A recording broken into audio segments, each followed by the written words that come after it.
ঈশ্বরেশ্বর পরমেশ্বর সচ্চিদানন্দ ঘন বিগ্রহ অনাদির আদি সর্বকারণের কারণ অনন্ত কোটি ব্রহ্মাণ্ডের অধিনায়ক নন্দনন্দন ব্রজেন্দ্র নন্দন ভগবান শ্রীকৃষ্ণের অসীম অনুকম্পায় অসীম কৃপায় আমরা সকলে হরিকথা গুরুকথা ভাগবত কথা তথা ভাগবতীয় কথা শুনবার মানুষে উপনীত হয়েছে। বলে দিন সেটাই সার্থক যেই দিন কান রূপী গহ্বর দিয়ে হরিকথা গুরুকথা প্রবেশ করে, আর যেই দিনে এই হরিকথা গুরুকথা প্রবেশ করে না, সেই দিনটা যতই রৌদ্র ঝলমল হোক না কেন, সেই দিনটা কিন্তু ভালো না। পদ্মপুরাণে বলা হয়েছে মেঘাচ্ছন্ন দিন কবু নয়ে তদুর দিন। মেঘাচ্ছন্ন দিন, ঝড় বৃষ্টি হচ্ছে, আমরা চিন্তা করি দুর্দিন, খুব বাজে না। বলছে শাস্ত্র বলছে সেই দিনটা বাজে নয়। কৃষ্ণ ভজন বিমুখে যেই দিন সেই তদুর দিন। যেই দিন কানের ভেতর দিয়া কৃষ্ণ বা গুরুর কথা প্রবেশ করে নাই, সেই দিনটাই বৃথা। আমার জানা ছিল না যে গতকাল এখানে উৎসব হয়েছে। গতকাল আমাদের ওদিকে প্রচন্ড ঝড় বৃষ্টি হয়েছে, রাত্র প্রায় 2:30-3টা পর্যন্ত ঝড় বৃষ্টি চলছে। আমি ভাবছি যে না জানি আবার ওদিকে কি অবস্থা, কারণ ঝড় হলে এখনকার কাল বৈশাখী বলা যায় না, কোথায় তাণ্ডব চালাবে কেউ বলতে হবে। আর তাণ্ডবের মধ্যেও যদি হরিনামের তাণ্ডব চলে, সেই হরিনামের তাণ্ডবকে কেউ কিন্তু থামাতে পারে। আচ্ছা, সবাই জানবেন আমার একটা বাজে রোগ আছে, রাধারানীর নামের ধ্বনি না পড়লে কিন্তু ভালোভাবে কোনো কথা সাধন। সুতরাং যখন যখন ধ্বনি দেবো সবাই মিলে একসঙ্গে প্রাণ খুলে ধ্বনি দিতে হবে। সবাই মিলে একসঙ্গে প্রেম সে বলো। কিছু দিল, আবার কিছু অলস হয়ে হাত তুলল, মনে হয় ভগবান হাত দুটো কোলের মধ্যে গুজে রাখার জন্য। আচ্ছা, ভালো করে শুনবেন। যে পাঠক মহারাজ আসুক আর যেই আসুক না কেন, তাদেরকে ভগবান দূত করে পাঠায়। কি করে পাঠায়? কিসের জন্য? বলে দেখে আয়, যখন যখন আমার নামের ধ্বনি পড়ে তখন তখন কে চুপ আছে, পরের জন্মে মুখ বাদ, কে কে হাত তোলেনি, পরের জন্মে হাত বাদ। সুতরাং যখন যখন ধ্বনি পড়ে মুখ চালিয়ে অঙ্গ চালিয়ে সেই ধ্বনি দেওয়া উচিত। সবাই মিলে দুটো হাত তুলে প্রেম সে বলো।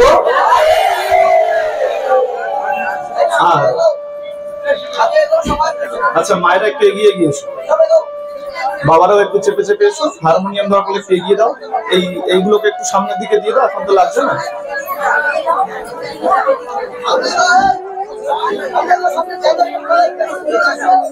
হ্যাঁ, চলে এসো, একদম কোলে কোলে চলে এসো, কোনো অসুবিধা নেই। এই একটা প্রবাদ আছে জানো তো, বাংলায় একটা প্রবাদ আছে, যদি হয় সুজন।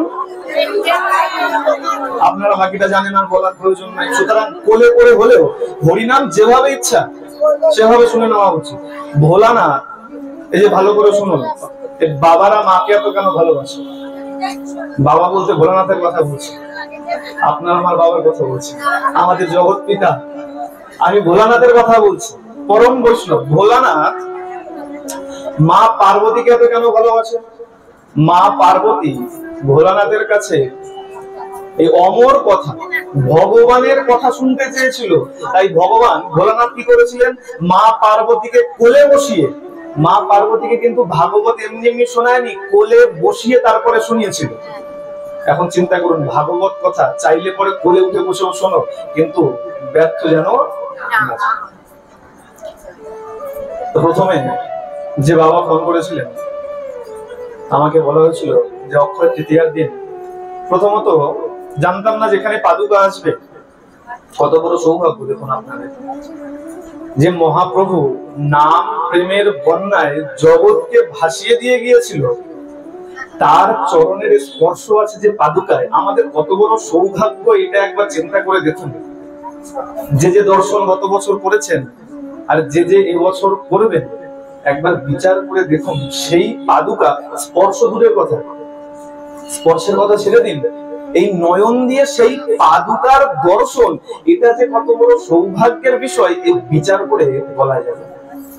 যে মহাপ্রভু আমাদেরকে নাম দিয়ে গেছেন, মহাপ্রভু এসেছিলেন নাম দেওয়ার জন্য, নামে ভাসাবার জন্য।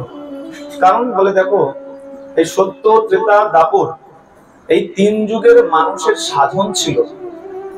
কি ছিল? সাধন ছিল।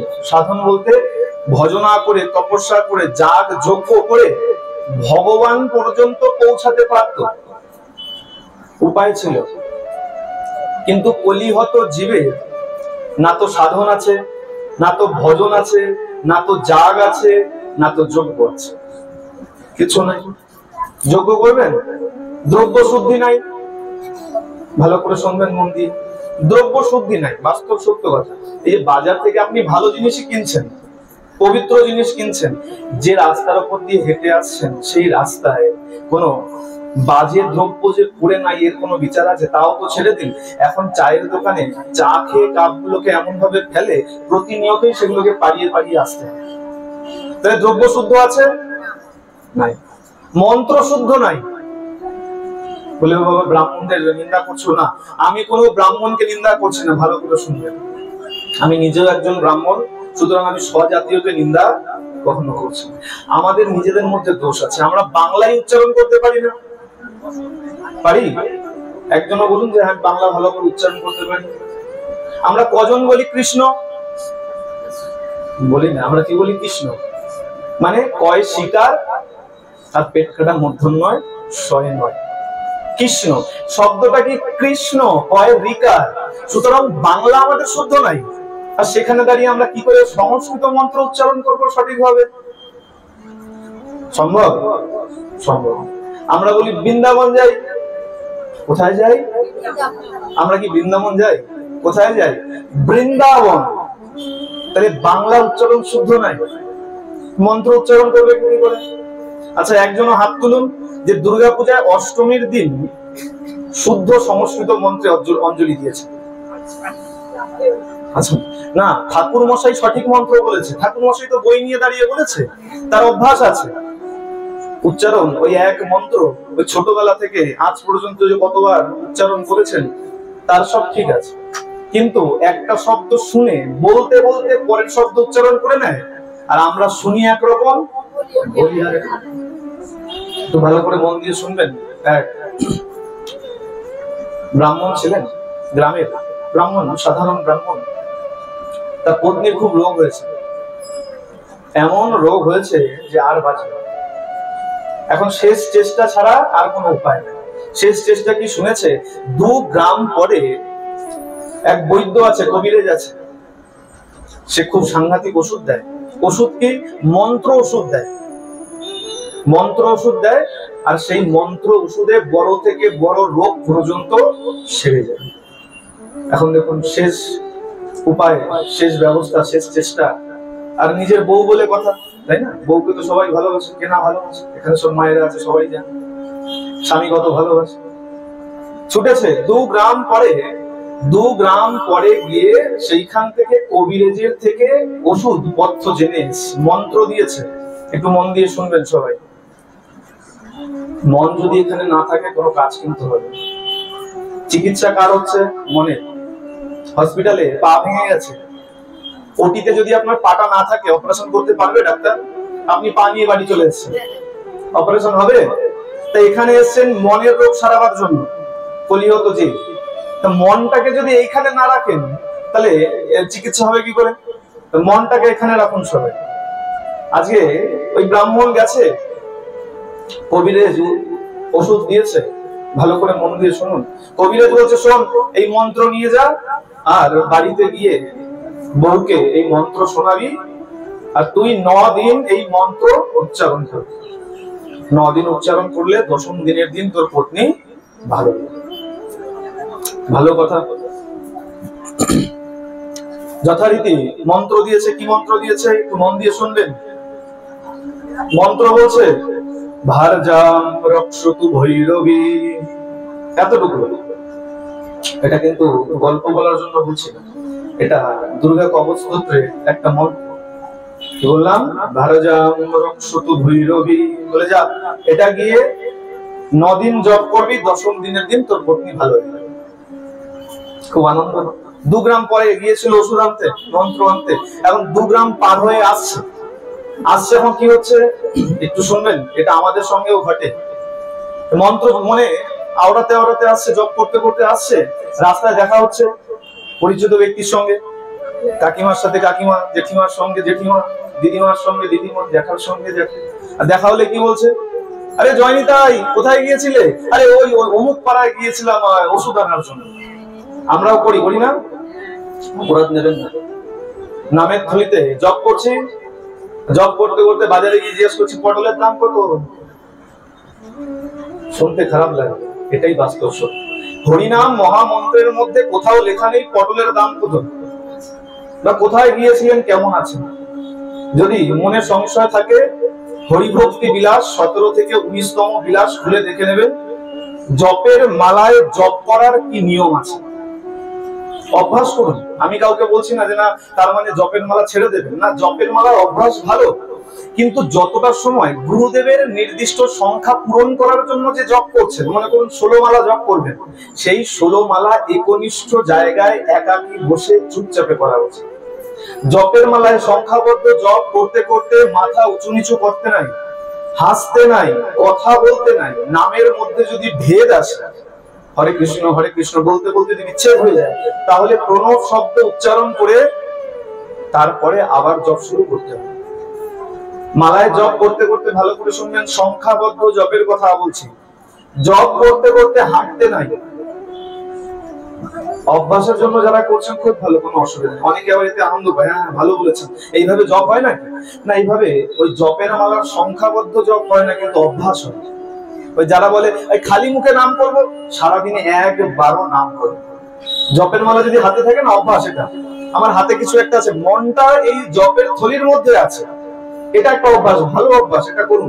কিন্তু সংখ্যাবদ্ধ জপ, গুরুদেবকে যেটা বলেছেন, গুরুদেব আমি 4 মালা করব, ওই 4 মালা ঘরে এক জায়গায় একনিষ্ঠ ভাবে চুপচাপে বসে করা উচিত। আজকে এই ব্যক্তি ওই জয়নিতাই কেমন আছেন, কি খেয়েছেন করতে করতে বাড়ি অব্দি যখন এসছে, মন্ত্র গেছে। এখনকার দিনে গ্রাম তো নয়, এই গ্রাম থেকে পরের গ্রামে গেলে পরেই, এই রাস্তা থেকে পরের রাস্তায় গেলেই বলে একটা ওয়ার্ড হয়ে গেল, এটা 5 নাম্বার হলে পরেরটা 6 নাম্বার ওয়ার্ড হয়ে গেল। আগেকার দিনের গ্রাম, হ্যাঁ, মাঠের পর মাঠ চলে যাচ্ছে, তারপরে গিয়ে গ্রাম শেষ হচ্ছে। এখন গিন্নি যখন বাড়িতে, স্বামী যখন এসছে, গিন্নি বলে এনেছো, বলে হ্যাঁ এনেছি, কিন্তু জানিস মন্ত্র ভুলে গেছি। বলে ও আচ্ছা বুঝেছি, তোমার ভাবগতি ভালো না, আমি কতদিনে মরবো আর তুমি নতুন বউ ঘরে আনবে, এই চিন্তা তোমার। বলে না রে শোন, সত্যি সত্যি ভুলি, দাঁড়া চিন্তা করি, দাঁড়া। ওই ব্রাহ্মণ এখন মস্তিষ্কে জোর দিয়েছে, বুদ্ধিতে যখন জোর দিয়েছে, মনে পড়েছে ভারজাম, মনে পড়েছে। আরে মনে পড়েছে ভারজাম, হ্যাঁ মনে পড়েছে, আর অসুবিধা নেই, বেশ ভালো মন্ত্র বলেছে। ভারজাম ভক্ষতু ভৈরবী, 9 দিন এই মন্ত্র জপ করেছে। ধ্যান দিয়ে শুনছেন তো সবাই? কেউ ঘুমাননি তো? একটু মন দিয়ে শুনবেন। আমি কিন্তু একটা মন্ত্র বলিনি, ইতিমধ্যে আমি 2টো মন্ত্র বলে দিয়েছি। 9 দিন জপ করেছে, 10ম দিনের দিন তার পত্নী গোবিন্দায় নমঃ মারা গেছে। ব্রাহ্মণ ছুটতে ছুটতে গেছে 2 গ্রাম করে। কিরকম হলো? আরে কবিরাজ মশাই, আপনি বলেছিলেন 9 দিন এই মন্ত্র জপ করলে পরে 10ম দিনের দিন আমার পত্নী ভালো হয়ে যাবে, মারা গেল কেন? বলে এটা হতেই পারে, আমি তোকে সাধারণ কোনো মন্ত্র দেই নাই, এর কার্যকারিতা একদম সাংঘাতিক। আচ্ছা কি মন্ত্র বলেছিস? বলে কেন? আমি বলেছিলাম ভারজাম ভক্ষতু ভৈরবী। বলে এই তো মন্ত্র পাল্টে গেছে। বলে কেন? আপনি তো এটাই বলেছিলেন। বলে না আমি এটা বলি না। আমি কি বলেছিলাম? বলে ভালো করে শোন, আমি বলেছিলাম ভারজাম রক্ষতু ভৈরবী। পার্থক্য বোঝা যাচ্ছে?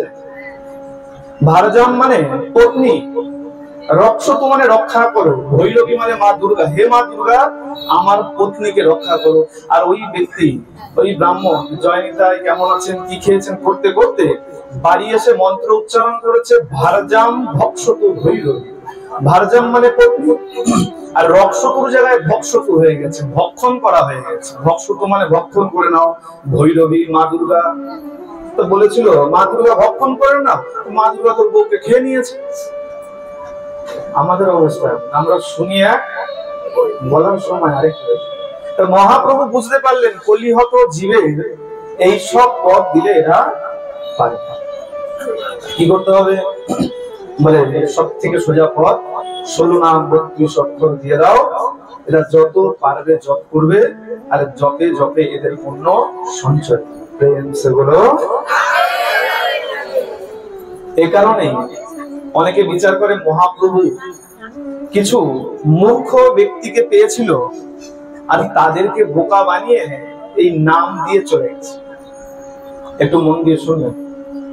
প্রথমত ভেবেছিলাম এই প্রসঙ্গ শোনাবো, তারপরে এই বাড়ির মা, যে বাড়িতে আমরা আস্বাদন করছি, এই বাড়ির মা বললেন যে বাবা আগামীকাল আমার এই নিতাই গুরুর জন্ম, মানে এই দিনে এইখানে স্থাপিত হয়েছিল, এসেছিলেন। সুতরাং সোজা কথায় হ্যাপি বার্থডে, তাই তো? জন্মদিন।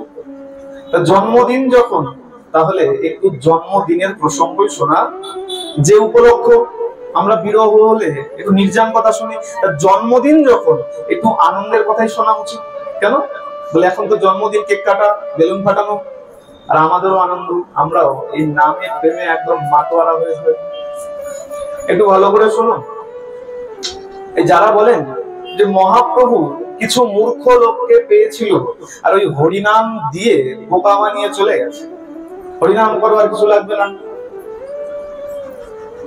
মহাপ্রভু যখন এসেছেন তার প্রাক্কালে নবদ্বীপের যা অবস্থা ছিল তা আমাদের হয়তো অনেকেরই জানা নাই। সেই সময় ঘরে ঘরে পণ্ডিত, এখন ঘরে ঘরে মূর্খ। হ্যাঁ, হতে পারে আপনার ছেলে বা মেয়ে, আমার ছেলে বা মেয়ে, আমার আত্মীয় স্বজন হতে পারে সরকারি চাকরি করে, বড় বড় ইঞ্জিনিয়ার, বড় বড় ডাক্তার, কিন্তু জানবেন যতক্ষণ না পর্যন্ত কৃষ্ণমুখী জ্ঞান তার মধ্যে আছে ততক্ষণ সে মূর্খই আছে। যে জ্ঞান ভগবান থেকে দূরে সরিয়ে দেয়, ভালোই সে লাখ টাকা মাইনে পাক কি 2 লাখ টাকা মাইনে পাক, সেই জ্ঞান প্রকৃত জ্ঞান। কিন্তু যেই জ্ঞান ভগবানের দিকে এগিয়ে নিয়ে দেয়, যে চলো এই পথ দিয়ে গেলে ভগবানকে পাবে, তাতে ভালোই সে রিক্সা চালিয়ে খাক আর দিন মজুরি করে খাক, সেই জ্ঞানই হলো প্রকৃত জ্ঞান। আর এই সময় তো বলে পথে ঘাটে শোনা যায়, এক জায়গায় বিচার দিচ্ছে এক ব্যক্তি, বলে শোনো এই দেখ এখন সব মূর্খের দল, এটো মুখে জানিস কৃষ্ণ কথা, এটো মুখে কৃষ্ণ নাম পর্যন্ত বলতে নাই। এটো মুখে কৃষ্ণ নাম বললে অনেক বড় পাপ হয়ে যায়। জ্ঞান দিচ্ছে, কিছু তার সাঙ্গপাঙ্গ বন্ধু বান্ধব ছিল। আমি জিজ্ঞাসা করলাম, বাবা এই কথা তুমি কোথায় পেয়েছো? আমার থেকে একটু বড় দাদা বলছি, এই কথা বলতে না, আমার বাবা বলেছে, আমার বাবা অনেক শাস্ত্র পড়েছে। আমি বললাম অপরাধ দেবে না, তোমার বাবার চরণে আমার দণ্ডবোধ। একটু ওই শাস্ত্রের পৃষ্ঠাটা একটুখানি এনে দেখিও, যেখানে লেখা আছে এটো মুখে কৃষ্ণ নাম বললে পরে অপরাধ। আর তার উল্টো প্রমাণ আমি আপনাকে দিয়ে দেবো। খাইতে শুইতে নাম যথা কথা লয়। কে বলছেন? না আমি বলছি, না আপনি বলছেন। হ্যাঁ, সাক্ষাৎ রাধা কৃষ্ণের মিলিত তনু, যে সাংঘাতিক পণ্ডিত ছিলেন, সর্বশাস্ত্র বেদ বেদান্ত যে নখল অর্পণে করে রেখেছিলেন, বড় বড় পণ্ডিত দিগ্বিজয়ী যার কাছে পরাস্ত হয়েছিলেন, তিনি বলছেন খাইতে শুইতে নাম যথা তথা লয়। তাহলে কি করে হয়? কি করে হয় তাহলে? এই সব ভ্রম ছড়ানো। আমি যখন জানি না আমি বলবো না, যতটুকু জানো ততটুকুই বলা উচিত, তার বেশি না জেনে বলা উচিত। এতে কি হয় বলে, মানুষ ধর্ম বিমুখ হয়ে যায়। এখন তো আমরা ধর্ম পালন করি না। হ্যাঁ, ধর্ম পালনে আমাদের তো সনাতন হলে বলা হয়েছে গলায় অবশ্যই মালা থাকবে, ভালোই রুদ্রাক্ষের মালা হোক, ভালোই রুদ্রাক্ষের মালা হোক, গলা কখনো ফাঁকা রাখা উচিত নয়। আমরা কি করি? আমরা সোনার চেন করি। এখানে অনেক মাকে দেখতে পাচ্ছি গলায় মালা নেই। অনেকে চন্দন দিতে লজ্জা পায়, এই চন্দন দিলে পরে পাশের বাড়ির ওই বৌদি নিন্দা করবে, হাসবে, মজা করবে। ভালো করে শুনুন, গলায় যদি মালা থাকে যে মালাই হোক, তুলসীর মালা হোক, যাকে যে ভালোবাসে। এমন নয় যে বৈষ্ণব বলে শিবের নিন্দা করবে। শিবের নিন্দা কদাপি কখনো করা উচিত। শিবের নিন্দা করলে তুমি বৈষ্ণব নয়। কারণ ভোলানাথ হলেন পরম বৈষ্ণব। বৈষ্ণবানাং যথা শম্ভু, যেখানে বৈষ্ণব বলা হয়েছে, পরম বৈষ্ণব, তার নিন্দা করে তুমি কখনো বৈষ্ণব পদ মানতে। সুতরাং যাকে তার ভালো লাগে। আমাদের 5 তত্ত্ব আছে উপাসনা, 5-এর কোনো একজনকেই ধরে নাও, তাতেই তোমার উদ্ধার হয়ে যাবে। এইসব ভ্রম ঠিক না যে কেবল কৃষ্ণকেই ভজন করতে হবে। হ্যাঁ, কৃষ্ণকে, কৃষ্ণ হলেন মূল কাণ্ড। যদি তাকে একবার ধরে নিয়েছো তাহলে এদিক ওদিক ঘুরতে হবে। আমি এখন আসলাম কলকাতা থেকে, আমি সোজা দমদম শিয়ালদা থেকে ট্রেন ধরলাম, রানাঘাটে এসে নামলাম, এটা সোজা রাস্তা। আমি এই রানাঘাটেই আসতাম, যদি বনগা ঘুরে আসতাম সময় লাগতো, কিন্তু আসতাম তো রানাঘাটে। ঠিক তেমন চাহে শিব ধরো, চাহে কালী ধরো, চাহে গণেশ ধরো, অন্তিমে গিয়ে ওই কৃষ্ণরূপী মূলে গিয়েই ঠেকবে। কিন্তু কৃষ্ণকে যদি সোজাসুজি ধরে নাও, অল্প সময়ের মধ্যে তুমি সেখানে পৌঁছবে। সেই সময় যখন মহাপ্রভু আসেন নাই, সেই সময় ঘরে ঘরে পণ্ডিত আর পণ্ডিত। ন্যায় শাস্ত্র, তাও যে কোনো শাস্ত্র না, কোন কার্য করলে সেটা ন্যায় সঙ্গত, সেই শাস্ত্র যেখানে পড়ানো হতো, তার নাম ছিল রামভদ্র ভট্টাচার্য। ন্যায়ের টোল খুলেছিলেন নবদ্বীপে। এই রামভদ্র ভট্টাচার্য যখন ন্যায় টোল খুলেছেন, সবাই এসে ন্যায় শাস্ত্র শিখছে, কিন্তু ন্যায় শাস্ত্র সম্পূর্ণ সেখানে পড়ানো হতো না। একটু মন দিয়ে শুনবেন, একটু চিন্তার বিষয় আছে, ভাবার বিষয় আছে। লীলা শুনে কেবল আনন্দ পেলে হয় না, তাকে বিচার করা উচিত। আমাদের মধ্যে কি আছে, আমরা একটু লীলা শুনলাম, আনন্দ পেলাম, কীর্তন করলাম, প্রসাদ নিলাম, বাড়ি চলে গেলাম, এতে কোনো লাভ হয় না। শুনে বিচার করা উচিত। আর যতক্ষণ না আচরণ করবেন ততক্ষণ তার ফল কিন্তু পাবেন। ডাক্তার ওষুধ লিখে দিল, জ্বর হয়েছে, প্যারাসিটামল খাবে, আপনি বাড়িতে গিয়ে প্রেসক্রিপশনটা ড্রয়ারের মধ্যে ঢুকিয়ে শুয়ে পড়লেন, জ্বর কমবে? তাহলে কি করতে হবে? প্যারাসিটামল খেতে হবে। যতই পাঠ শুনুন না কেন, আজ তো কম বছর হলো না, যার যার যেমন বয়স আছে, আজ কত কত বছর ধরে ভাগবত শুনছেন, হরিনাম শুনছেন, বলে পুণ্য এত কম কেন? বলে আচরণ নাই। শুনি কিন্তু আচরণ করি না, আচরণ না করলে পুণ্য ঝুলিতে আসবে। রামভদ্র ভট্টাচার্য ন্যায়ের টোল খুললেন, আর এই ন্যায় শাস্ত্র সম্পূর্ণ তখন নবদ্বীপে পড়ানো হতো না। কেন? ন্যায় শাস্ত্র সম্পূর্ণটা রামভদ্র ভট্টাচার্যের কাছে ছিল না। সম্পূর্ণ গ্রন্থটা, সম্পূর্ণ যে পুস্তকটা, সেটা রামভদ্র ভট্টাচার্যের কাছে ছিল। আচ্ছা, মায়েরা একটু এগিয়ে গিয়ে আসলে ভালো হয়। পেছন থেকে আরো মায়েরা আসছে, একটু এগিয়ে গিয়ে আসুন। হ্যাঁ, একটু একটু করে চলে আসুন, সবাই আসছে তো।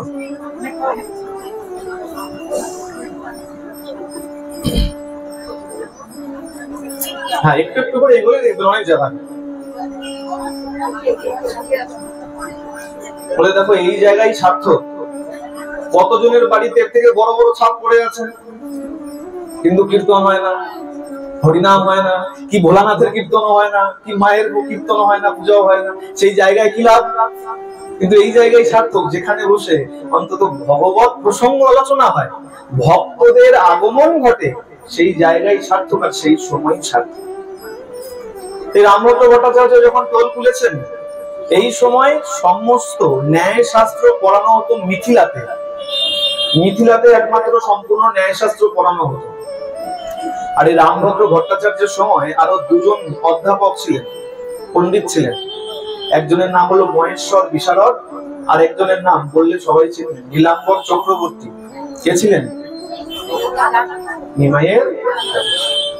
এই মহেশ্বর বিশারদের 2 পুত্র ছিল, সার্বভৌম, যার নাম আমরা সবাই জানি, আর দ্বিতীয় পুত্রের নাম হয়তো অনেকে জানি না, বাচস্পতি। এই সার্বভৌম আর বাচস্পতি পিতার মতনই তীক্ষ্ণ বুদ্ধি সম্পন্ন ছিলেন। এই সার্বভৌম গেলেন রামভদ্র ভট্টাচার্যের কোলে অধ্যয়ন করার জন্য, ন্যায়শাস্ত্র শিখতে।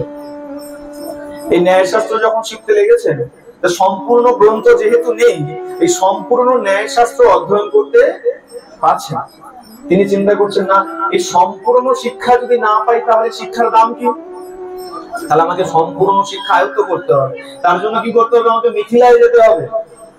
চলে গেলেন মিথিলাতে, আর অসম্ভব সাংঘাতিক এক কাজ করে আসলেন। কি করলেন? আসো মায়েরা, আরো একটু এগিয়ে এসো। দেখো কার কোলে কে উঠতে পারো, কোনো অসুবিধা নেই। মায়েরা আরো একটু সামনে এগিয়ে এসো। মা একটু সবাইকে সুযোগ করো, সবাই একটু হরিনাম শোনো।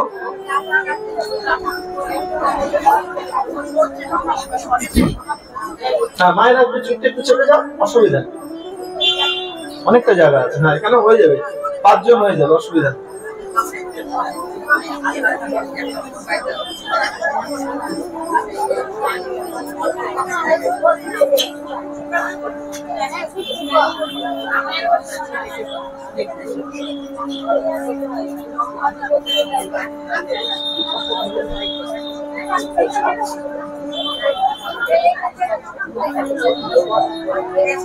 এই মাঝের মায়েরা একটু এগিয়ে এসো, ফাঁকা ফাঁকা আছে, মাঝের মায়েরা একটু এগিয়ে এসো, তাহলে পেছন থেকে মায়েরা আরো এসে বসে।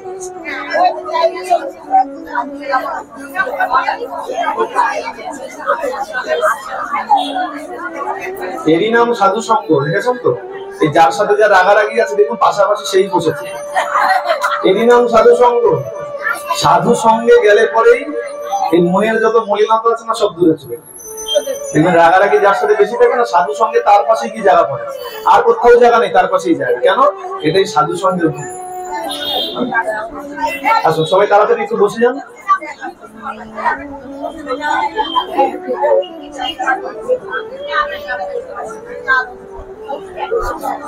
সবাই বুঝতে পেরেছে?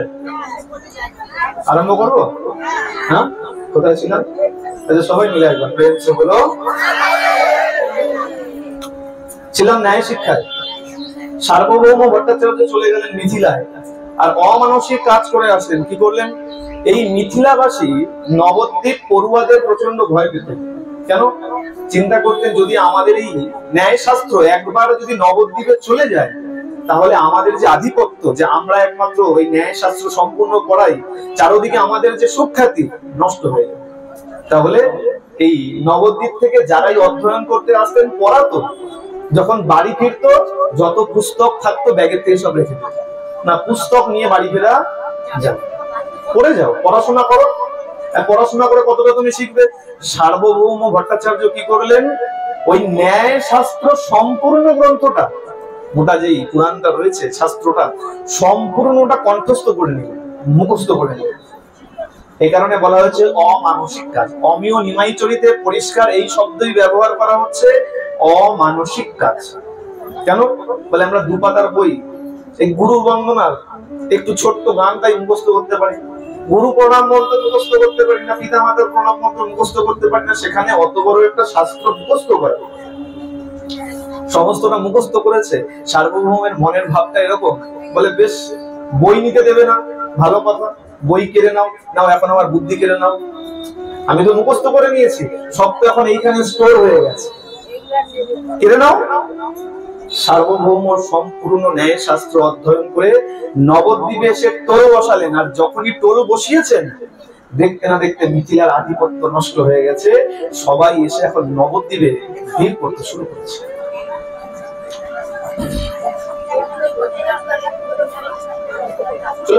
চলে আসুন, একটু হয়ে গেছে।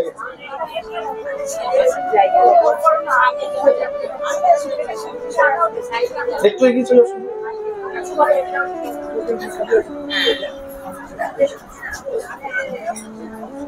কালকে পাদুকা আসবে না, এই পাদুকার আকর্ষণ এগুলো।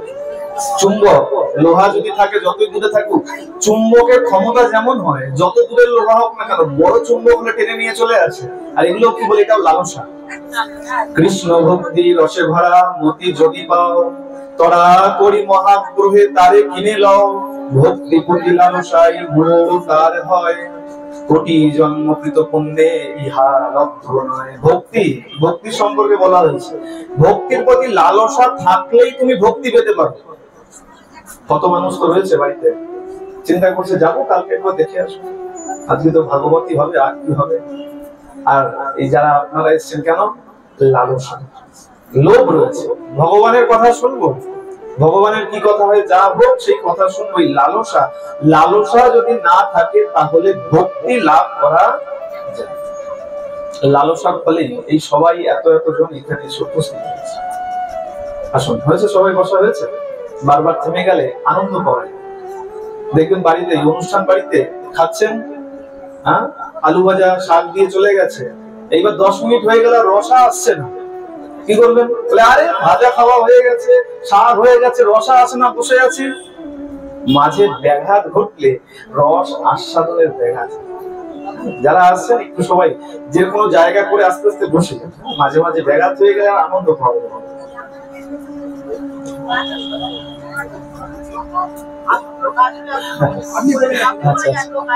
আচ্ছা আসুন আসুন।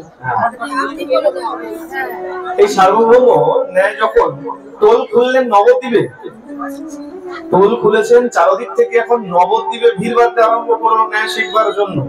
আর এই সময় এই বাংলাদেশ থেকে এক পণ্ডিত আসলেন, ব্রাহ্মণ, অধ্যয়ন করার জন্য, শাস্ত্র অধ্যয়ন করার জন্য বাংলাদেশ থেকে আসলেন এই নবদ্বীপে। আর সেই ব্রাহ্মণের নাম হলো জগন্নাথ মিশ্র। নাম সবার জানা। কে ছিলেন? উপেন্দ্র মিশ্র তার পিতার নাম। উপেন্দ্র মিশ্রের 7 সন্তান ছিলেন, তার মধ্যে তৃতীয় সন্তান হলেন এই জগন্নাথ মিশ্র। আসলেন নবদ্বীপে, অধ্যয়ন আরম্ভ করলেন। অল্প দিনের মধ্যেই এমন পণ্ডিত হলেন, পাণ্ডিত্য অর্জন করলেন, তাকে উপাধি দেওয়া হলো পুরন্দর। আর একটু ভালো করে শুনবেন, অমিয় নিমাই চরিতে এতটুকু পর্যন্ত বলা হচ্ছে, নবদ্বীপে সেই সময় এই জগন্নাথ মিশ্রের মতন দেখতে সুন্দর দ্বিতীয় আর একটি ব্যক্তি ছিল। আমরা নিমাইকে বলি না এত সুন্দর, একবার তাকালে আর চোখ ফেরানো যায় না। আরে নিমাই সুন্দর কেন হবে না? একবার ভালো করে বিচার করো। যার বাবা এত সুন্দর ছিল, তত্ত্ব ছেড়ে দিন। তত্ত্ব তো আমরা সবাই জানি, তত্ত্ব ছেড়ে দিন। সাধারণ জ্ঞান যেটা আমরা বলি, বিচার করি, বাবা মা এত সুন্দর দেখতে, ছেলে মেয়ে তো সুন্দর হবেই। অমিয় নিমাই চরিত বলছে, সেই সময় নবদ্বীপে এই জগন্নাথ মিশ্রের মতন সুন্দর দেখতে দ্বিতীয় আরেকটি পুরুষ ছিল না। কত বড় কথা! তার সন্তান কেন সুন্দর হলো? এই পুরন্দর উপাধি দেওয়া হলো। নীলাম্বর চক্রবর্তী পাণ্ডিত্য দেখে সেই সময় ঘরে ঘরে পণ্ডিত। আর বিবাহ কাকে দিত? বিবাহ দিত ওই পণ্ডিত দেখে। আমরা যেমন এখন অর্থ দেখে বিবাহ দেই, 1 নাম্বারই হোক আর 2 নাম্বারই হোক, যদি মাইনে বেশি পায় তো তাকে মেয়ে দিয়ে দাও। সেই সময় বিবাহ কেমন দেওয়া হতো? পাণ্ডিত্যের বিচারে। ঘরে ঘরে পণ্ডিত, 5 বছর থেকে শুরু করে একদম 80 বছর পর্যন্ত সবাই কেবল পাণ্ডিত্য অর্জনের জন্য লেগে আছে। বিশ্বাস করবেন না, অমিয় নিমাই চরিতের ব্যাখ্যা বগলে করে শাস্ত্র গ্রন্থ নিয়ে নিয়ে ঘুরতো। কেন? কোথায় তর্ক বিতর্ক লেগে যাবে, বই খুলে যুক্তি দিয়ে দেবে, যে দেখো এই শাস্ত্রে এটা লেখা আছে, যুক্তি দিয়ে দেবে। আর সেই সময়ের নারীরা, মহিলারা পর্যন্ত শাস্ত্র অধ্যয়ন করত, এখনো করে, যদিও এখনো করেন তো সবাই। 3টে শাস্ত্র আছে, এক তো পরনিন্দা পরচর্চা, হ্যাঁ, আরেকটা আছে কি, আরেকটা বড় শাস্ত্র আছে। গতকাল সিরিয়ালে কি হয়েছে আছে তো, শাশুড়ি বৌমাকে বিষ দিল না, বৌমা শাশুড়িকে বিষ দিল। চর্চা তো করি, শাস্ত্র চর্চা। সেই সময় নবদ্বীপবাসী মহিলারাও শাস্ত্র চর্চা করে। তার প্রমাণ কোথায়? বিষ্ণুপ্রিয়ার কথা চিন্তা করুন, মহাপ্রভুর সঙ্গে শাস্ত্র আলোচনা করত। যদি মহিলারা শাস্ত্র অধ্যয়ন না করতো, তাহলে বিষ্ণুপ্রিয়া দেবী মহাপ্রভুর সঙ্গে শাস্ত্র তর্ক বিতর্ক আলোচনা কি করে করত? সেই সময়ের মহিলারা পর্যন্ত অধ্যয়ন করত। এই নীলাম্বর চক্রবর্তীর কন্যা শচী দেবীর সঙ্গে জগন্নাথ মিশ্রের বিবাহ দিয়ে দিলেন। এত সুন্দর দ্বিতীয় পুরন্দর উপাধি পেয়েছে, এত বড় পণ্ডিত, উপযুক্ত দেখে শচী মায়ের সঙ্গে বিবাহ দিয়ে দিলেন। জগন্নাথ মিশ্র তিনি আর বাংলাদেশে ফিরে গেলেন না। কি করলেন? এই শ্রীহট্টে, নবদ্বীপের শ্রীহট্টে, যারা বাংলাদেশ থেকে এসে নবদ্বীপে বাস করতে, সেই শ্রীহট্টে শচী মাকে নিয়ে একটা ছোট্ট কুটির করে বাস করতে আরম্ভ করলেন।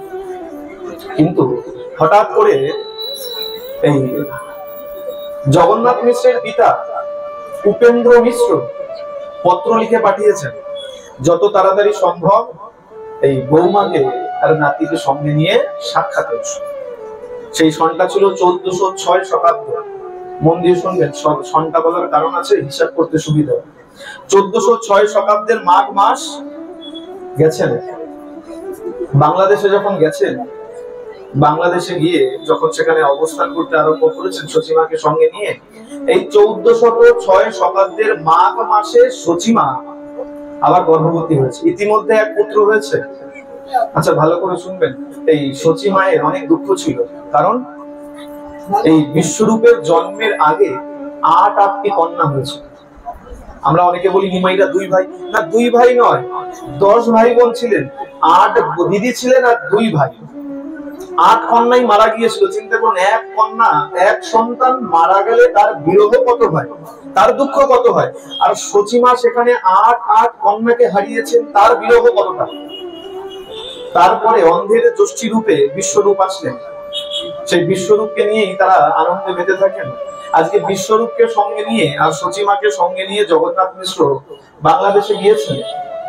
গিয়ে সেইখান থেকে জগন্নাথ মিশ্র ফিরতে চান। শাস্ত্র বলছে অনেক জায়গায় যে জগন্নাথ মিশ্র আর নবদ্বীপে আসতে চান, কিন্তু এই সচিমা 1406 শতাব্দ মাঘ মাস গর্ভবতী হলেন। তখন ওই বাংলাদেশে উপেন্দ্র মিশ্রের পত্নী জগন্নাথ মিশ্রের মা শোভাবতী, এই শোভাবতী আজ্ঞা করলেন, শোনো, যত তাড়াতাড়ি সম্ভব এই পুত্রবধূ আর এই বিশ্বরূপকে নিয়ে নবদ্বীপে ফিরে যান। কারণ কি, গত রাত্রে শোভাবতী এক স্বপ্নাদেশ পেয়েছেন। স্বপ্নে কোনো এক মহাপুরুষ এসে বলছেন যে শোনো, এই জগন্নাথ মিশ্রের পত্নী তোমার পুত্রবধূর গর্ভে কোনো সাধারণ সন্তান আসছে না, তাহলে সাক্ষাৎ ভগবান আসতে চলেছে, যত তাড়াতাড়ি সম্ভব নবদ্বীপে পাঠিয়ে দাও। নবদ্বীপে পাঠিয়ে দিয়েছেন। পরবর্তী দশহরার দিন সবাই যখন গঙ্গা স্নানের জন্য নবদ্বীপে আসতে লেগেছেন, এই জগন্নাথ মিশ্র সন্তান আর পত্নীকে সঙ্গে নিয়ে আবার নবদ্বীপে চলে এসেছে। কিন্তু 1406 শতাব্দ মাঘ মাস সচিমায়ের গর্ভ এসেছিল, 1407 শতাব্দ পড়ে গেল, 11 মাস পার হয়ে গেছে। 10 মাস 10 দিন অতিরিক্ত হলে পরে সন্তান ভূমিষ্ঠ হয়ে যায়। দেখতে দেখতে 12 মাস পার হয়ে গেছে, আবার 1407 শতাব্দের মাঘ মাস এসে পড়েছে। কোন মাস? 1406 শতাব্দের মাঘ মাসে গর্ভ হয়েছিল, 1407 শতাব্দ মাঘ মাস হয়ে গেল, মানে 13 মাস হয়ে গেল, এখনো সন্তান ভূমিষ্ঠ হয়। তিনি কি করেছেন, তাড়াতাড়ি নীলাম্বর চক্রবর্তী অর্থাৎ শ্বশুর মশাইকে ডেকে পাঠিয়েছেন। কেন? শ্বশুর মশাই তিনি ছিলেন একজন উপযুক্ত জ্যোতিষ, গণক ঠাকুর বলি না, হাত দেখে বিচার করে, এই জ্যোতিষ ছিলেন। তাড়াতাড়ি ডেকেছেন, কি ব্যাপার দেখুন, আপনার সচিব এখনো এই প্রসব কেন করে না। বিচার করে বলছে, শোনো, চিন্তা করো না, এই মাসেই শুভক্ষণ দেখে আমার কন্যা সচিব দিব্য পুত্রের জন্ম দেবে, চিন্তা করো না। যখন নিশ্চিন্ত হয়ে গেছে, দেখতে দেখতে সেই শুভ সময় এসছে, 1407 শতাব্দ মাঘ মাস ফাল্গুনী নক্ষত্র পূর্ণিমা তিথিতে সন্ধ্যা বেলায় নিম গাছের তলায় আমার চৈতন্য মহাপ্রভু নিমাই রূপে জন্মগ্রহণ করে। বলিয়ে চৈতন্য ভগবান।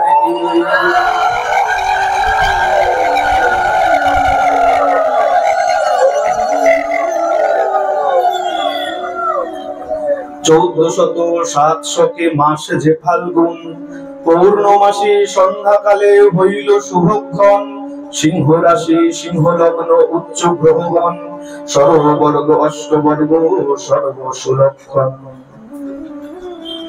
জ্যোতিষীয় বিচার বলছেন, সেই সময় প্রত্যেক গ্রহ নক্ষত্র যার যার উচ্চ আসনে বসেছে। সিংহ রাশি সিংহ লগ্ন সব একদম তুঙ্গে বসে আছে। আর ঠিক সেই সময় আমার মহাপ্রভুর জন্ম। মহাপ্রভু যখন আসলেন, আচ্ছা মরা বাচ্চা হয়তো প্রথমত আমার নিমাইয়ের প্রাণে কোনো স্পন্দন ছিল না, সোজা কথায় মরা বাচ্চা হয়েছে, সোজা কথা। কিন্তু যখন এমন সন্তানের জন্ম হয়েছে আর ধাইমা যখনই কোলে নিয়েছে, এখন তো আর ধাইমায়ের ব্যাপার নাই, আছে, কিন্তু যারা বয়স্ক আছে তারা জানে আগে ধাইমা ছিল, সুতিকা গৃহ আলাদা ছিল। এখন তো গর্ভবতী হলে একই ঘরের মধ্যে সবকিছু চলছে, এখন আর এই কিছু মানার কোনো ব্যাপার নেই। এখন সন্তানও তেমন হচ্ছে, আগেকার দিনে সন্তানও হতো সুলক্ষণ যুক্ত, আর এখনো হয় কুলক্ষণ যুক্ত। বলে মা সারাদিন গর্ভবতী থেকে ওই মোবাইলে যদি ওইসব দেখে, সন্তান কি শিখবে? আমরা বলি না সব কি মায়ের পেট থেকে শিখে আসো? অবশ্যই মায়ের পেট থেকেই শিখে সন্তান জন্মায়। মায়ের আচরণ যেমন হবে সন্তানের আচরণ তেমনই হবে। মায়ের স্বভাব ভালো হলে সন্তানের স্বভাব ভালো হবেই হবে। এ কারণে মাকে খুব খাওয়াতে। এই জন্ম হলো জগন্নাথ নিমাই পণ্ডিতের। ভাইমা যখনই কোলে নিয়েছেন, দলতে আরম্ভ করেছেন, পিঠে বুকে দলতে আরম্ভ করেছেন। দেখুন না ডাক্তাররা এখন পা ধরে তুলে পেটাতে শুরু করে, হ্যাঁ, যতক্ষণ না কাঁদে ততক্ষণ পেটাতে আরম্ভ করে। ভাইমা কোলে নিয়ে বুকে পিঠে দলতে আরম্ভ করেছে, আর চারদিকে তখন কি হচ্ছে? কি হচ্ছিল? কেন? গ্রহণ ছিল। আচ্ছা, বলা হলো সর্বসুলক্ষণ, ভালো করে বিচার করবেন। বলা হলো সর্বসুলক্ষণ, সব ভালো, লক্ষণ সব ভালো। আচ্ছা, গ্রহণ তো ভালো নয়। গ্রহণ ভালো? গ্রহণ লাগলে আমরা কি করি? খাবার যদি থাকে অতিরিক্ত তাড়াতাড়ি তুলসী পাতা দেই, আর যদি অল্প থাকে তো তাড়াতাড়ি ফেলে দিয়ে গ্রহণ ছেড়ে গেলে স্নান করে পবিত্র হই। তাহলে গ্রহণ তো খারাপ, তো সর্বসুলক্ষণ কেন বললেন? তাহলে এই চৈতন্য চরিতামৃতে কৃষ্ণদাস কবিরাজ গোস্বামী কি ভুল লিখলেন? না না না, ভুল লেখেন নাই। তাহলে বলে শোনো, এই শিশুকে যখন ডলতে আরম্ভ করেছে, গ্রহণ লেগেছে, চারিদিকে যখন জয়ধ্বনি পড়েছে, হরিবল হরিবল হরিবল করে যখন জয়ধ্বনি পড়েছে, আর সেই সময় শিশু কাঁদতে শুরু করেছে। আচ্ছা, কাঁদলো কেন? হাসতে পারতো। বলে দেখো, নাম প্রেমে কাঁদিয়ে এই জগৎকে ভাসাতে এসে, এই কারণে হরিধ্বনি পড়েছে, আর আমার নিমাইও কাঁদতে শুরু করেছে। তাহলে এখন এই সুলক্ষণ কেন বললো? কুলক্ষণকে সুলক্ষণ কেন বললো? বলে শোনো, চন্দ্রমা এটা কুলক্ষণ নয়, এখানে চন্দ্রমার বিচার আছে। চন্দ্রমা চিন্তা করছে, অকলঙ্ক চন্দ্রের যেটা হইল উদয়, যেখানে অকলঙ্ক চাঁদ, আমার নিমাইয়ের সর্বাঙ্গে কোনো কলঙ্ক নাই। চন্দ্রমার জীবনে কলঙ্ক আছে, বলে না চাঁদের কলঙ্ক। যেখানে অকলঙ্ক চাঁদের উদয় হয়েছে, সেখানে সকলঙ্ক চাঁদ আমি আকাশে থেকে কি করি? এই চন্দ্রমা যেন রাহুকে বলছে, আয় তাড়াতাড়ি আয়, আমাকে গ্রাস করে নে। চাঁদ যেন চাঁদকে যেন গ্রাস করে নিয়েছে। এই কারণে এই গ্রহণ লেগেছে, এমনি এমনি গ্রহণ লাগে। চন্দ্রমা নিজের থেকে লুকাতে চেয়েছে, এই কারণে বলা হয়েছে সর্বসুলক্ষণ। এখানে কোনো কুলক্ষণের বিচার। ভালো কথা। বলে এই যে আসলো, আসার সঙ্গে সঙ্গে কিন্তু কার্য আরম্ভ করে দিল, মরার ছলনা করে, প্রাণ নাই সেই ছলনা করে কি করলেন? চারিদিকে এই গ্রহণ লাগলো, আর যখনই হরিধ্বনি পড়লো সেই সময় তার প্রাণের স্পন্দন বেড়ে উঠল। অর্থ কি? অর্থ হচ্ছে, আপনি অফিসে গেছেন, অফিসে গিয়ে কি করেন? ঘুমিয়ে নেন। যারা অফিসে কাজ করেন, অফিসে গিয়ে কি 8 ঘন্টা 1 ঘন্টা ঘুমিয়ে নেন? না, 8 ঘন্টা 1 ঘন্টা ঘুমিয়ে নিতে আপনার কাজ করবো না। অফিসে ঢুকেই কোন কাজ গতকাল বাকি রেখেছিলাম সেই কাজে লেগে পড়বো, তাই তো? মহাপ্রভুরও তাই। মহাপ্রভুর মনে করুন এটা অফিস, মর্তভূমিটা অফিস। আর কি কাজ? হরিনাম প্রচার হলো কাজ। সেই কাজ যখন করতে এসছে, এসে তো ঘুমিয়ে থাকলে চলবে না, অফিসে ঢুকেই কাজ আরম্ভ করতে হবে। তাই ভূমিষ্ঠ হওয়ার সাথে সাথেই হরি বলাতে লেগে গেছে। যখনই ভূমিষ্ঠ হয়েছে তখনই হরি বলতে লেগেছে। আচ্ছা প্রভু, তাহলে হরি যখন বলাবে, গ্রহণ করার কি দরকার ছিল? এমনি হরি বলতো, তাই না? এখন বাচ্চা হলে দেখো সবাই আশেপাশে সবাই ছুটে আসে, বলে শোনো, এই যদি গ্রহণ না হতো, আমার আশেপাশের কিছু মানুষ হয়তো হরি বলতো, গোটা জগৎ তো হরি বলতো না। আমি তো ওই 2 জন 4 জন 5 জনকে হরি বলাতে আসি নাই। মহাপ্রভু কেন এসেছেন?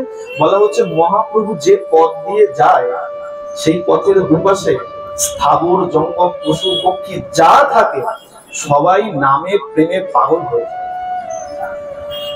এক বাবাজি সুন্দর করে বুঝিয়েছেন। তার কোন শিষ্য জিজ্ঞাসা করেছে যে এই মহাপ্রভু আসলো, মহাপ্রভু নাম বিতরণ করলো, তা এইরকম ব্যাপারটা আমি ঠিক বুঝতে পারছি না। তা বললো আচ্ছা বস তুই, আমি একটু সন্ধান ছেড়ে আসি, তারপরে এসে বোঝাবো। মহাপ্রভু যে পথ দিয়ে যেত, আর চারদিক থেকে সবাই নামে করে মাতোয়ারা হয়ে যেত। এখন ওই বাবাজি চলে গেছে ঠাকুর ঘরে, সন্ধ্যা বন্দনা করছে। হঠাৎ করে এই একটা লঙ্কার গাড়ি লরি বোঝাই লঙ্কা ওই রাস্তা দিয়ে গেছে। যখনই গেছে ওই গাড়ি ভর্তি লঙ্কা, ওই ঘরে বসে সবাই হাসি দিতে শুরু করেছে, কাঁদতে শুরু করেছে। তো বাবাজি এসছে তাড়াতাড়ি, বলে হ্যাঁ রে এই কাঁদছিস কেন, এত হাসি দিচ্ছিস কেন? আরে বাবা বলো না, এই লঙ্কার গাড়ি গেল তাতেই এত হাসি লেগে গেছে। বলে দেখ উত্তর পেয়েছিস? কি উত্তর? বলে লঙ্কার গাড়ি কিন্তু সংকল্প করে আসেনি যে তোকে হাঁচাবে বা ওই লোকটাকে হাঁচাবে। লঙ্কার গাড়ির মতন বেরিয়ে গেছে। সে কিন্তু এই সংকল্প নিয়ে আসেনি যে ওই বাড়ির দোতলায় যারা বসে আছে তাদেরকে হাঁচাবো, এই রাস্তার পাশে যারা দাঁড়িয়ে আছে তাদেরকে কাছাবো। না, সংকল্প কি? আমি যাব। মহাপ্রভু এসেছেন মহাপ্রভুর নিজের কার্য সম্পন্ন করার জন্য। কি সম্পন্ন করার জন্য? রাধা ভাব কেমন সেটা আস্বাদন করার জন্য। আর সেটা আস্বাদন করতে যখন যে পথে উদ্যত হয়েছেন, সেই পথের আশেপাশে যে সংস্পর্শে এসছে, সেই ওই প্রেমের রসে মাতোয়ারা হয়ে গেছে। প্রেম সে বলো। গোবিন্দ একসময় চিন্তায় পড়ে গেলেন, এই সবাই ভক্তি ভক্তি ভক্তি ভক্তি বলে, আমরাও তো এসেছি ভক্তি লাভের জন্য, তাই না? সাধু সঙ্গ কেন করে? বলে সাধুর স্পর্শ পাওয়া মাত্রই ভক্তির উপচয়, ভক্তি জন্ম। সাধুর কৃপা ছাড়া ভক্তি কদাপি তুমি লাভ করতে পারো না। ভালো করে মন দিয়ে শুনুন, বুঝতে সুবিধা হবে। গোবিন্দ চিন্তায় পড়ে গেছে, সবাই এত ভক্তি ভক্তি ভক্তি ভক্তি বলে, ভক্তিটা কেমন আমাকে আস্বাদ করতে হবে। অদ্ভুত কথা, ভক্তি ভগবান আস্বাদ করতে পারে না? বলছেন না, ভক্তি ভগবানের সম্পদ নয়। ভক্তি কার সম্পদ? ভক্তের সম্পদ। ভক্তি হলো ভক্তের সম্পদ। তাহলে ভগবানের সম্পদ কি? বন্ধ করে দাও। ভগবানের সম্পদ কি? ভগবানের সম্পদ কি? ভগবানের সম্পদ হলো কৃপা। আমরা ভগবানের সামনে দাঁড়াই কেন? হে ভগবান কৃপা করো কালকে যেন মেয়েটা চাকরি হয়ে যায়, হে ভগবান কৃপা করো ছেলেটা যেন বিয়ে হয়ে যায়, তাই তো? ভগবানের সম্পদ হলো কৃপা। ভগবানের থেকে আমরা কৃপা পাই, সোজা কথা। আর ভক্তি হচ্ছে ভক্তের সম্পদ। ভালো করে বুঝবেন, গোবিন্দের থেকে কৃপা আসে, আর গুরুরূপ ভক্তের থেকে ভক্তি আসে। এই ময়রা, মিষ্টির দোকানের ময়রা মুদিখানা দোকান থেকে চিনি কেনে, আর গোয়ালার থেকে ছানা কেনে। আচ্ছা, ছানা আর চিনি কিনে যদি পাশাপাশি রেখে দেয়, মিষ্টি হবে? কি করতে হবে? পাক করতে হবে। তাই তাওয়াতে আগুন জ্বালিয়ে তাওয়াতে রেখে যখন পাক করে, পাক করার পরে যখন আকৃতি দেয়, আকৃতি দিলে কি হয়? যার যেটা ভালো লাগে, কালোকার, রসগোল্লা, যেমনই হোক, মিষ্টি হয়ে যায়, সন্দেশ হয়ে যায়, সোজা কথা সন্দেশ হয়ে যায়। ঠিক তেমন গোবিন্দের থেকে আসে ওই চিনিরূপ কৃপা। গোবিন্দ মুদি দোকানি মনে করুন, গোবিন্দ কি দেয়? কৃপা দেয়। গোবিন্দের কৃপা না হলে তুমি সদ্গুরু এ জীবনে পাবে না। অদ্ভুত তথ্য। গোবিন্দের কৃপা না হলে সদ্গুরু পাবে না, আর সদ্গুরুর কৃপা না হলে তুমি গোবিন্দ পাবে না। নিতাইয়ের কৃপা না হলে তুমি গৌর পাবে না, আর গৌরের কৃপা না হলে তুমি নিতাই। অদ্ভুত তথ্য। গোবিন্দের থেকে কৃপারূপ চিনি আসলো, আর গুরুদেব রূপী ময়রার কাছ থেকে, গোয়ালার কাছ থেকে ছানা আসলো। যে শিষ্য, তার কাছে কৃপারূপ চিনি আর গুরুদেবের মন্ত্ররূপ সেই ছানা আসলো। এখন ভক্ত যদি ওই কৃপা আর ভক্তিকে, মন্ত্রকে নিয়ে যদি রেখে দেয়, যদি এক না করে, সেটাকে যদি রন্ধন না করে, পাক যদি না করে, সন্দেশ তৈরি হবে? গোবিন্দ কৃপা করেছে, আপনি সদ্গুরু পেয়েছেন, সদ্গুরু আপনাকে মন্ত্র দিয়েছে, কিন্তু মন্ত্র মন্ত্রের জায়গায় আছে, আপনি আপনার জায়গায় আছেন, তাহলে কাজ।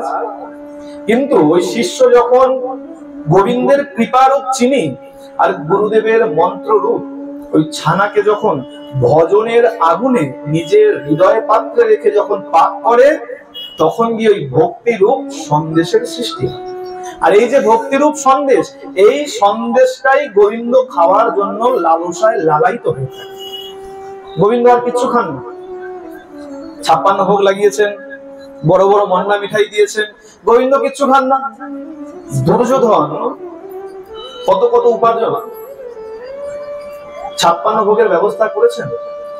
মাধব আসবে, কৃষ্ণ আসবে, কৃষ্ণকে খাইয়ে তাকে বশ করে নেবে, নিজের দলে করে নেবে।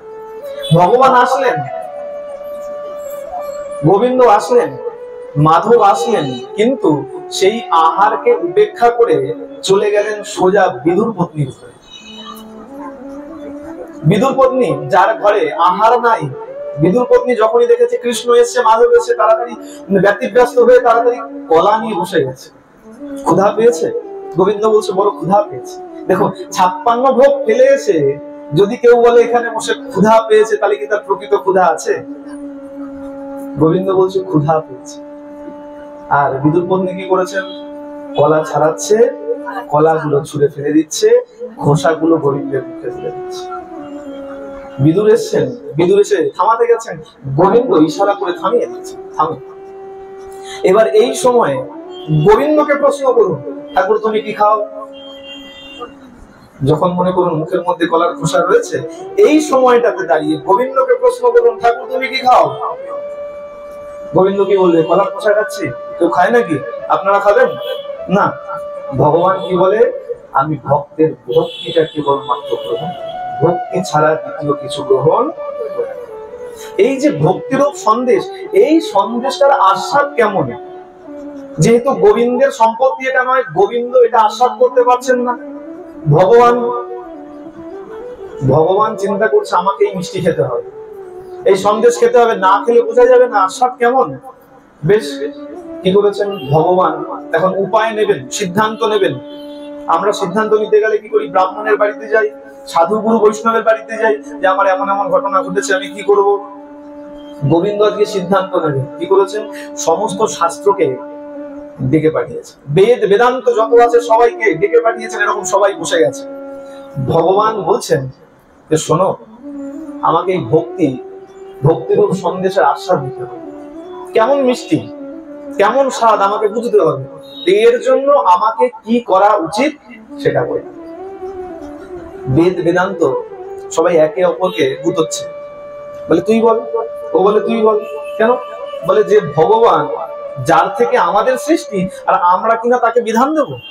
আচ্ছা, এরকম কখনো হয় যে কোর্টে গেছেন আপনি আপনার মামলা নিয়ে, আর জজকে উল্টো আপনি চার্জ করছেন? হ্যাঁ, আপনি বলুন। এরকম হয় না? জজ যা বলে আমরা মাথা নিচু করে সেটাকে স্বীকার করে বেরিয়ে।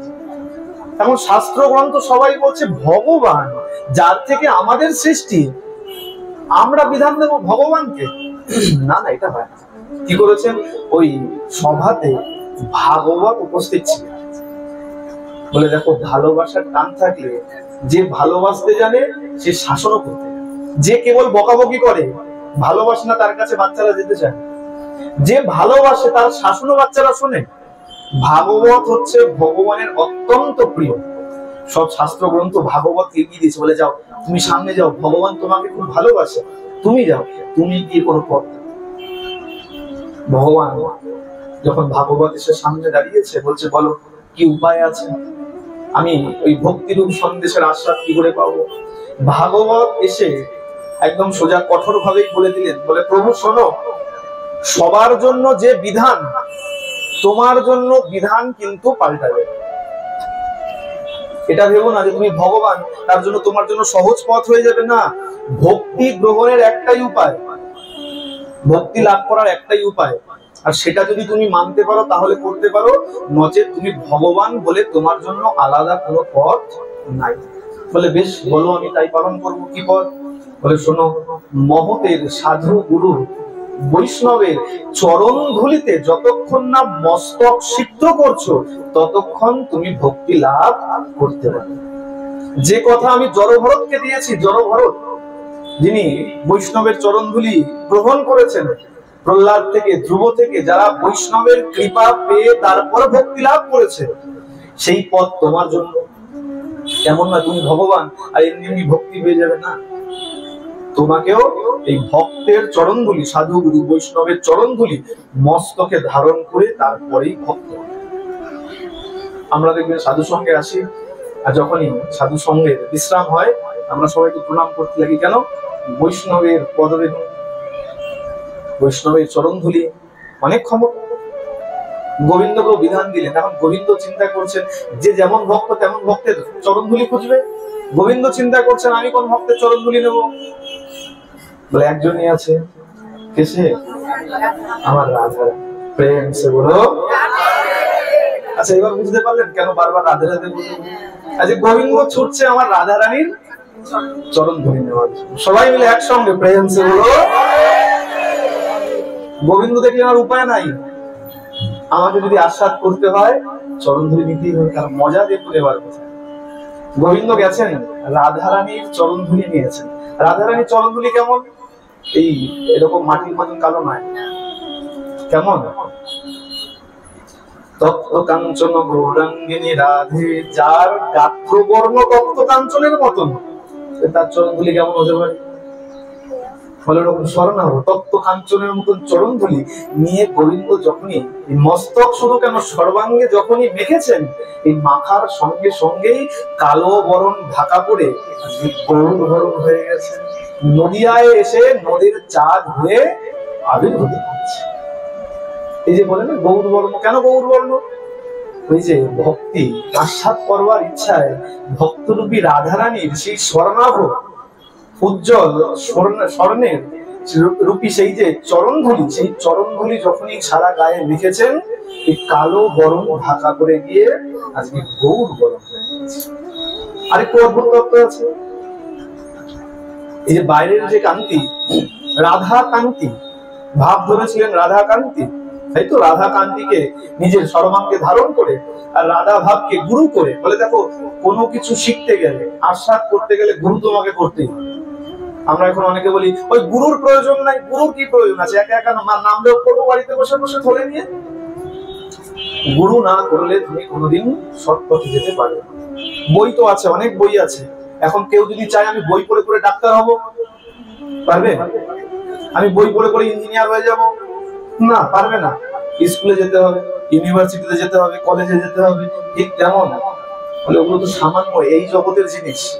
তার থেকে উঁচুতে যে ইউনিভার্সিটি আছে, সেই ভক্তি শিক্ষা করতে গেলে তোমাকে গুরুর আশ্রয় অবশ্যই নিতে হবে। গোবিন্দ তার প্রমাণ দিলেন। ভক্তি যে আস্বাদ করবেন তার জন্য রাধা ভাবকে গুরু করে আসলেন তিনি এই রাধা ভাব আস্বাদন করবার। রাধা রানী বলল, প্রভু এই তোমার ভাবে, তুমি তো জানো না তোমার ভাব কেমন। আমরা জানি তোমার ভাবে বিরহে কখনো আমরা স্থির থাকি, আবার কখনো অস্থির হয়ে ধুলায় গড়াগড়ি যাই। আর তুমি যাবে সেই ভাব আস্বাদন করার জন্য, আর তুমি গিয়ে যদি ওরকম ধুলায় গড়াগড়ি যাও, তোমার অঙ্গে আঘাত লাগবে, আমি তো সহ্য করতে পারবো না।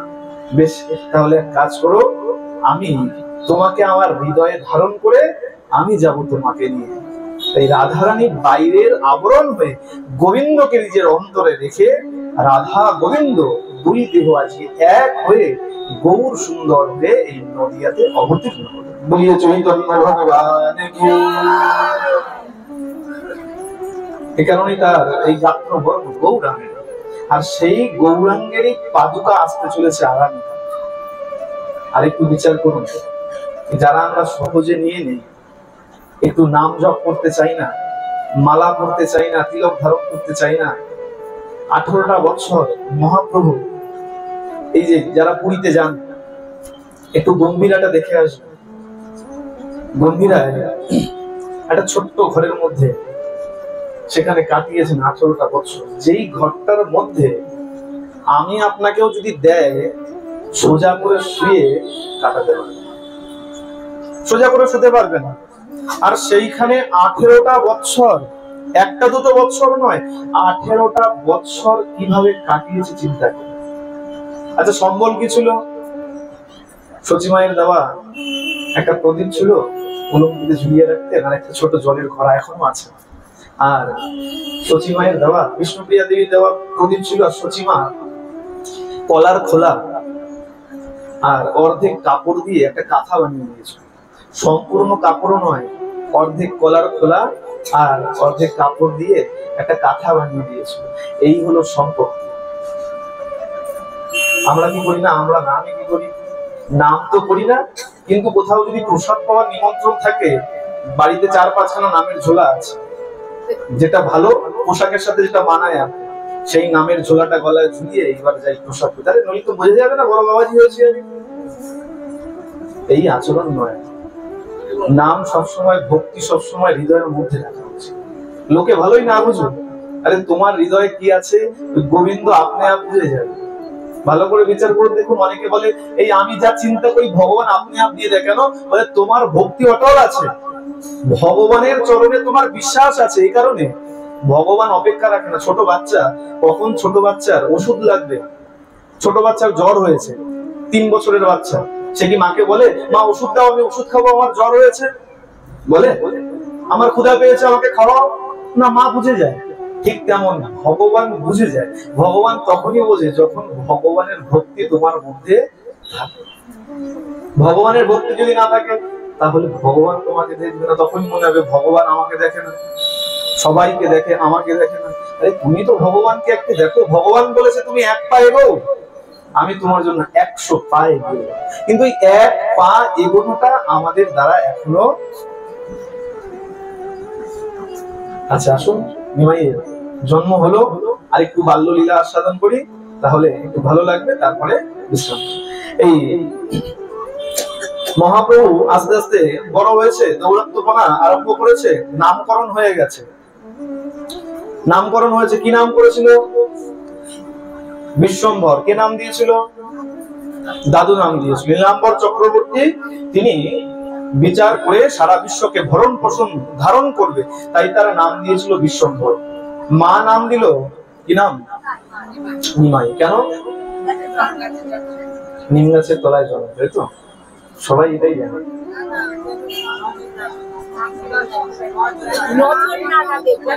আচ্ছা, নিম কেমন খেতে? খাবেন? এখন এই যখন সাধু সঙ্গ বিশ্রাম হবে, এখন এই বাড়ির মা যদি সবাইকে নিম পোড়া খাওয়ায়, নিম বেগুন, ওই বলবে প্রসাদ তো, ওই কিঞ্চিত না করে বঞ্চিত। আর যদি রসগোল্লা হয় বলে একটা জায়গায় আরেকটা হাতে গিয়ে দেবে, বলবে বাবা দুটো হলে ভালো হয়, তখন আর কিঞ্চিত নয়, তাই তো? নিমাই, নিম তেতো, তাই মায়ের মধ্যে তিক্ততা ছিল। 8টি কন্যা হারিয়েছে, কত বড় তিক্ততা। চিন্তা করছে নিম তেতো, অরুচি, সবাই খেতে চায় না। জম যেন আমার এই সন্তানকে না খায়, জমের যেন অরুচি লাগে আমার এই সন্তান, তাই বিচার করে নাম রাখলেন নিমাই। যদিও আমরা সবাই বিচার করি নিম গাছের তলায় জন্ম, তাই নিমাই। এভাবে নিমাইয়ের যখন জন্ম হলো, আস্তে আস্তে বড় হতে লেগেছেন, একটু একটু করে বড় হচ্ছেন, আর এক এক করে লীলা দেখাচ্ছেন। প্রথম লীলা দেখিয়েছেন পিতা মাতাকে। সারা ঘরের মধ্যে ছোট ছোট চরণের চিহ্ন যত্র তত্র ছড়িয়ে রয়েছে। দেখবেন আমরা অনেক সময় দেই বাড়িতে, লক্ষ্মী পুজোর সময় দেই না, দরজা থেকে একদম মা লক্ষ্মীর ঘর পর্যন্ত সুন্দর করে ওই খড়িমাটি দিয়ে একে একে দেওয়া হয় চরণ চিহ্ন। এরকম ওই নিমাইয়ের সারা ঘরের মধ্যে ছোট ছোট চরণ চিহ্ন যত্র তত্র ছড়িয়ে রয়েছে। সচিমা অবাক হয়ে গেছে, কি ব্যাপার, সারা ঘরে এমন ছোট ছোট চরণ চিহ্ন কেন? জগন্নাথ মিশ্রকে ডেকেছেন, তাড়াতাড়ি আসুন, এই দেখুন ঘরের মধ্যে যত্র তত্র এমন ছোট ছোট চিহ্ন, তার মধ্যে দিব্য দিব্য লক্ষণ দেখা যায়, ধ্বজা, অঙ্কুশ, বজ্র, মীন, এইসব বিভিন্ন চিহ্ন দেখা যায়। জগন্নাথ মিশ্র বলছে, শোনো সচি, এই সন্তানের জন্য আমরা তো অনেক পূজা করেছি, শালগ্রাম শিলা। শালগ্রাম শিলা অর্থাৎ বিষ্ণু, বিষ্ণু মানেই আমার গোপাল। হতে পারে আমাদের সেবা পূজায় এত তুষ্ট হয়েছেন, আমাদের ঘরের মধ্যেই তিনি বিচরণ করছেন, ঘুরে বেড়াচ্ছেন। আচ্ছা বেশ, যথারীতি এই কথা যখন ভুলে গেছেন, জগন্নাথ মিশ্র যখন একটু ব্যস্ত হয়েছেন কাজে, সচিমা নিমাইকে দুগ্ধ পান করাচ্ছেন, আর ছোট সন্তান দেখবেন চুপচাপে দুগ্ধ পান করেন। কোলে নিয়ে দুগ্ধ পান করতে শুরু করলে ওই মায়ের হয় আঁচল টানবে, নয় চুল টানবে, নয় মুখের মধ্যে হাত দেবে, পা দাবাবে। নিমাই যখনই দুগ্ধপান করতে লেগেছে, পা দাবাতে শুরু করেছে, আর সচিমা যেই এক হাত দিয়ে পা ধরেছে, ধরেই দেখছে ওই পায়ের তলাতে ওই যে চিহ্নগুলো ঘরের মধ্যে ছড়িয়েছিল, সেই চিহ্নগুলো নিমাইয়ের চরণের তলাতেই। তাড়াতাড়ি জগন্নাথ মিশ্রকে ডেকেছে, তাড়াতাড়ি আসুন, তাড়াতাড়ি আসুন। কি বলে ডাকছে? তাড়াতাড়ি আসুন, তাড়াতাড়ি আসুন। আগে সম্মান ছিল, এখন সম্মান নেই। এগুলোর জন্য দায়ী আমরা। এখন তো নাম ধরেও ডাকে। মা ঠাকুমাকে তো দেখেছি নাম ধরেও ডাকে না। ও বড়র বাবা, ও বড়র মা, ও মুখের মা, ও মুখের বাবা, নাম ধরে কখনো ডাকে না। যত যাই হয়ে যাক না কেন, হ্যাঁ, যত যাই হয়ে যাক। সেদিন কিছুদিন আগে মেট্রোতেও দেখেছি, হারিয়ে গেছে কোনো বাবা মা, মানে এ মাথা ও মাথা হয়ে গেছে। তা ওই বাবা ওরকম ডেকে যাচ্ছে, আরে শুনছো তুমি কোথায় গেলে? একজন বলে, আরে নাম ধরে ডাকুন। না, নাম ধরে ডাকবে না, এগুলো পুরনো কৃষ্টি কালচার। স্বামী কখনো স্ত্রীর নাম ধরে ডাকা উচিত নয়, স্ত্রীর কখনো স্বামীর নাম ধরে ডাকা কে মানে মানে শাস্ত্র পড়ি না, মানবো কি করে? শাস্ত্র যেখানে নাই সেখানে এইসব আচার বিচার আচরণ কোথা থেকে আসবে? ভালো করে শুনুন, আমরা শাস্ত্র মানি না, আর আমরা চিন্তা করি আমাদের সবসময় ভালো হবে, লক্ষণ সুথাকবে। শাস্ত্রে বলা হয়েছে ছেঁড়া বস্ত্র পরিধান করতে নাই।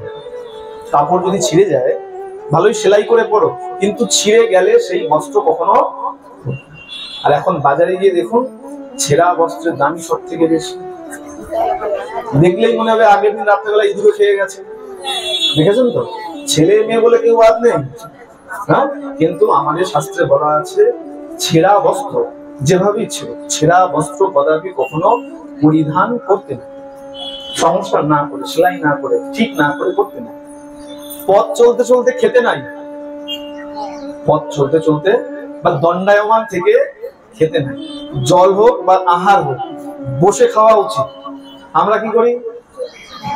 রোজের কথা ছেড়ে দিন, এখন বিয়ে বাড়িতে ভিড় কাটানোর জন্য বুফে সিস্টেম বলে তাড়াতাড়ি ওই হাতে করে নিয়ে খাবে আর বিদায় হবে না। এগুলো আমাদের কৃষ্টি কালচার।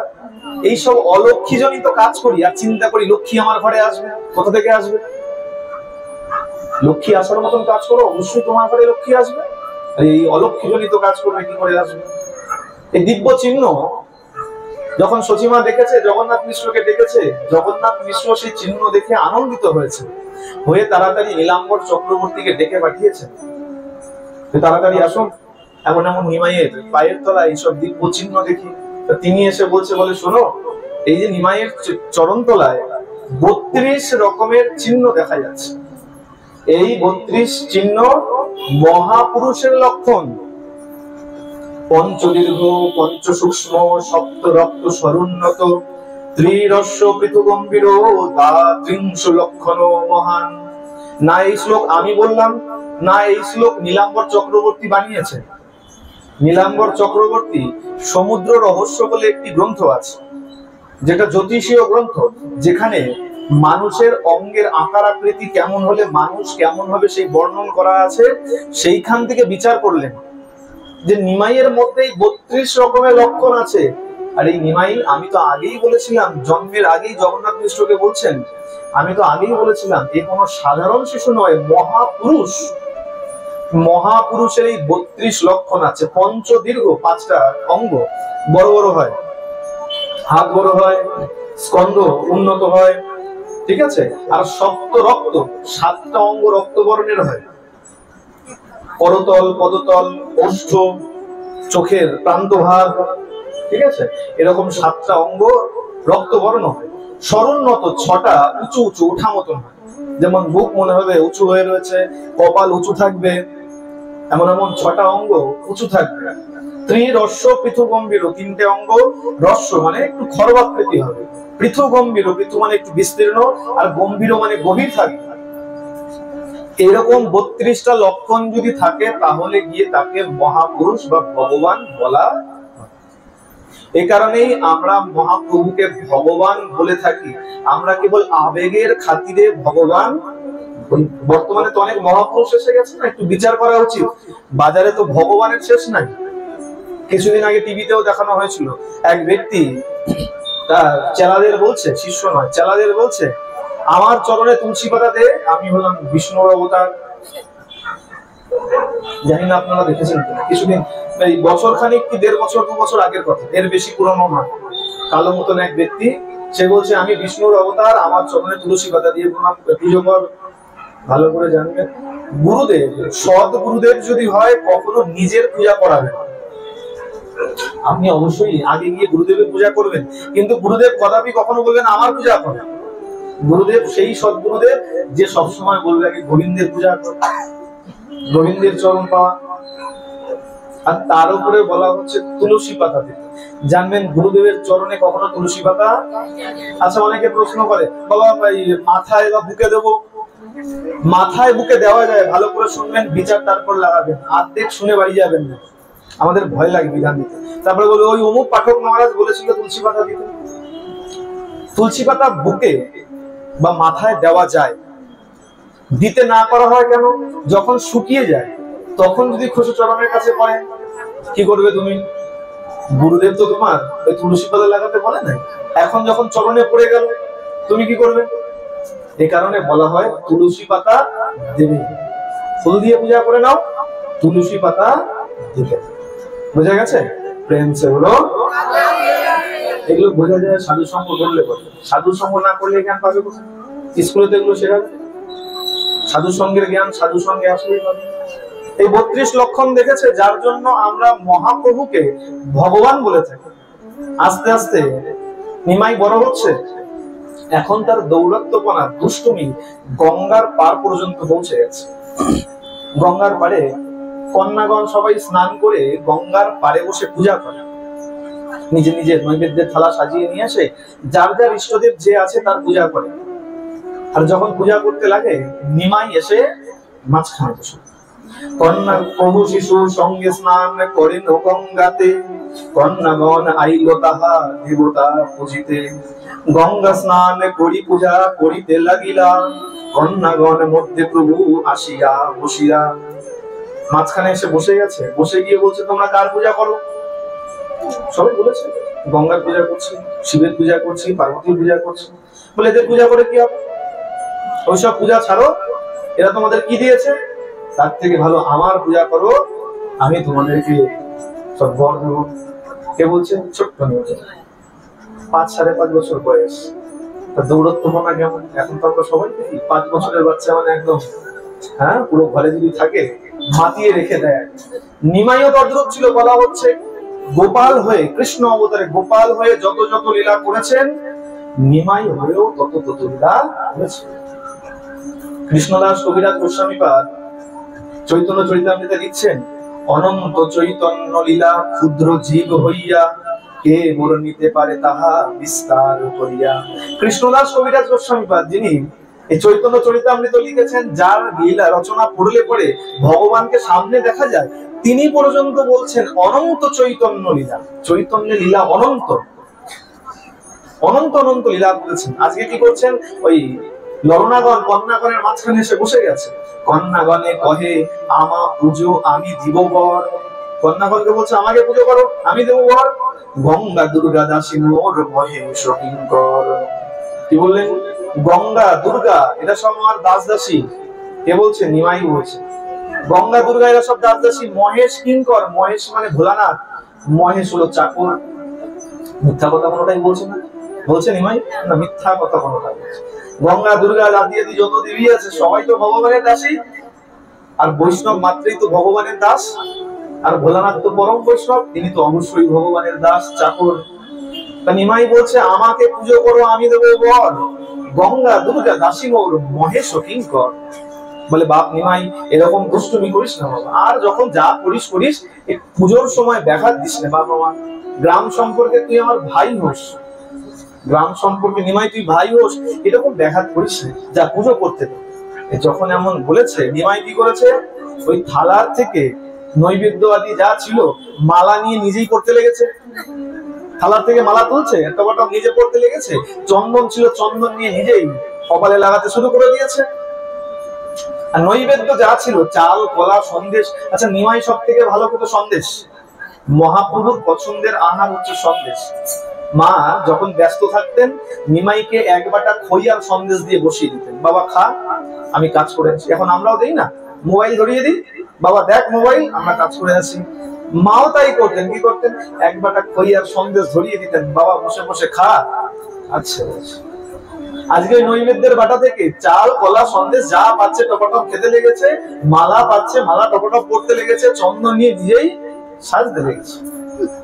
কন্যাগণ এখন ক্রুদ্ধ হয়ে গেছে। নৈবেদ্য কারিয়া আপনি চন্দন পরি পরেন ফুলমালা, নৈবেদ্য কারিয়া খান সন্দেশ চারু কলা।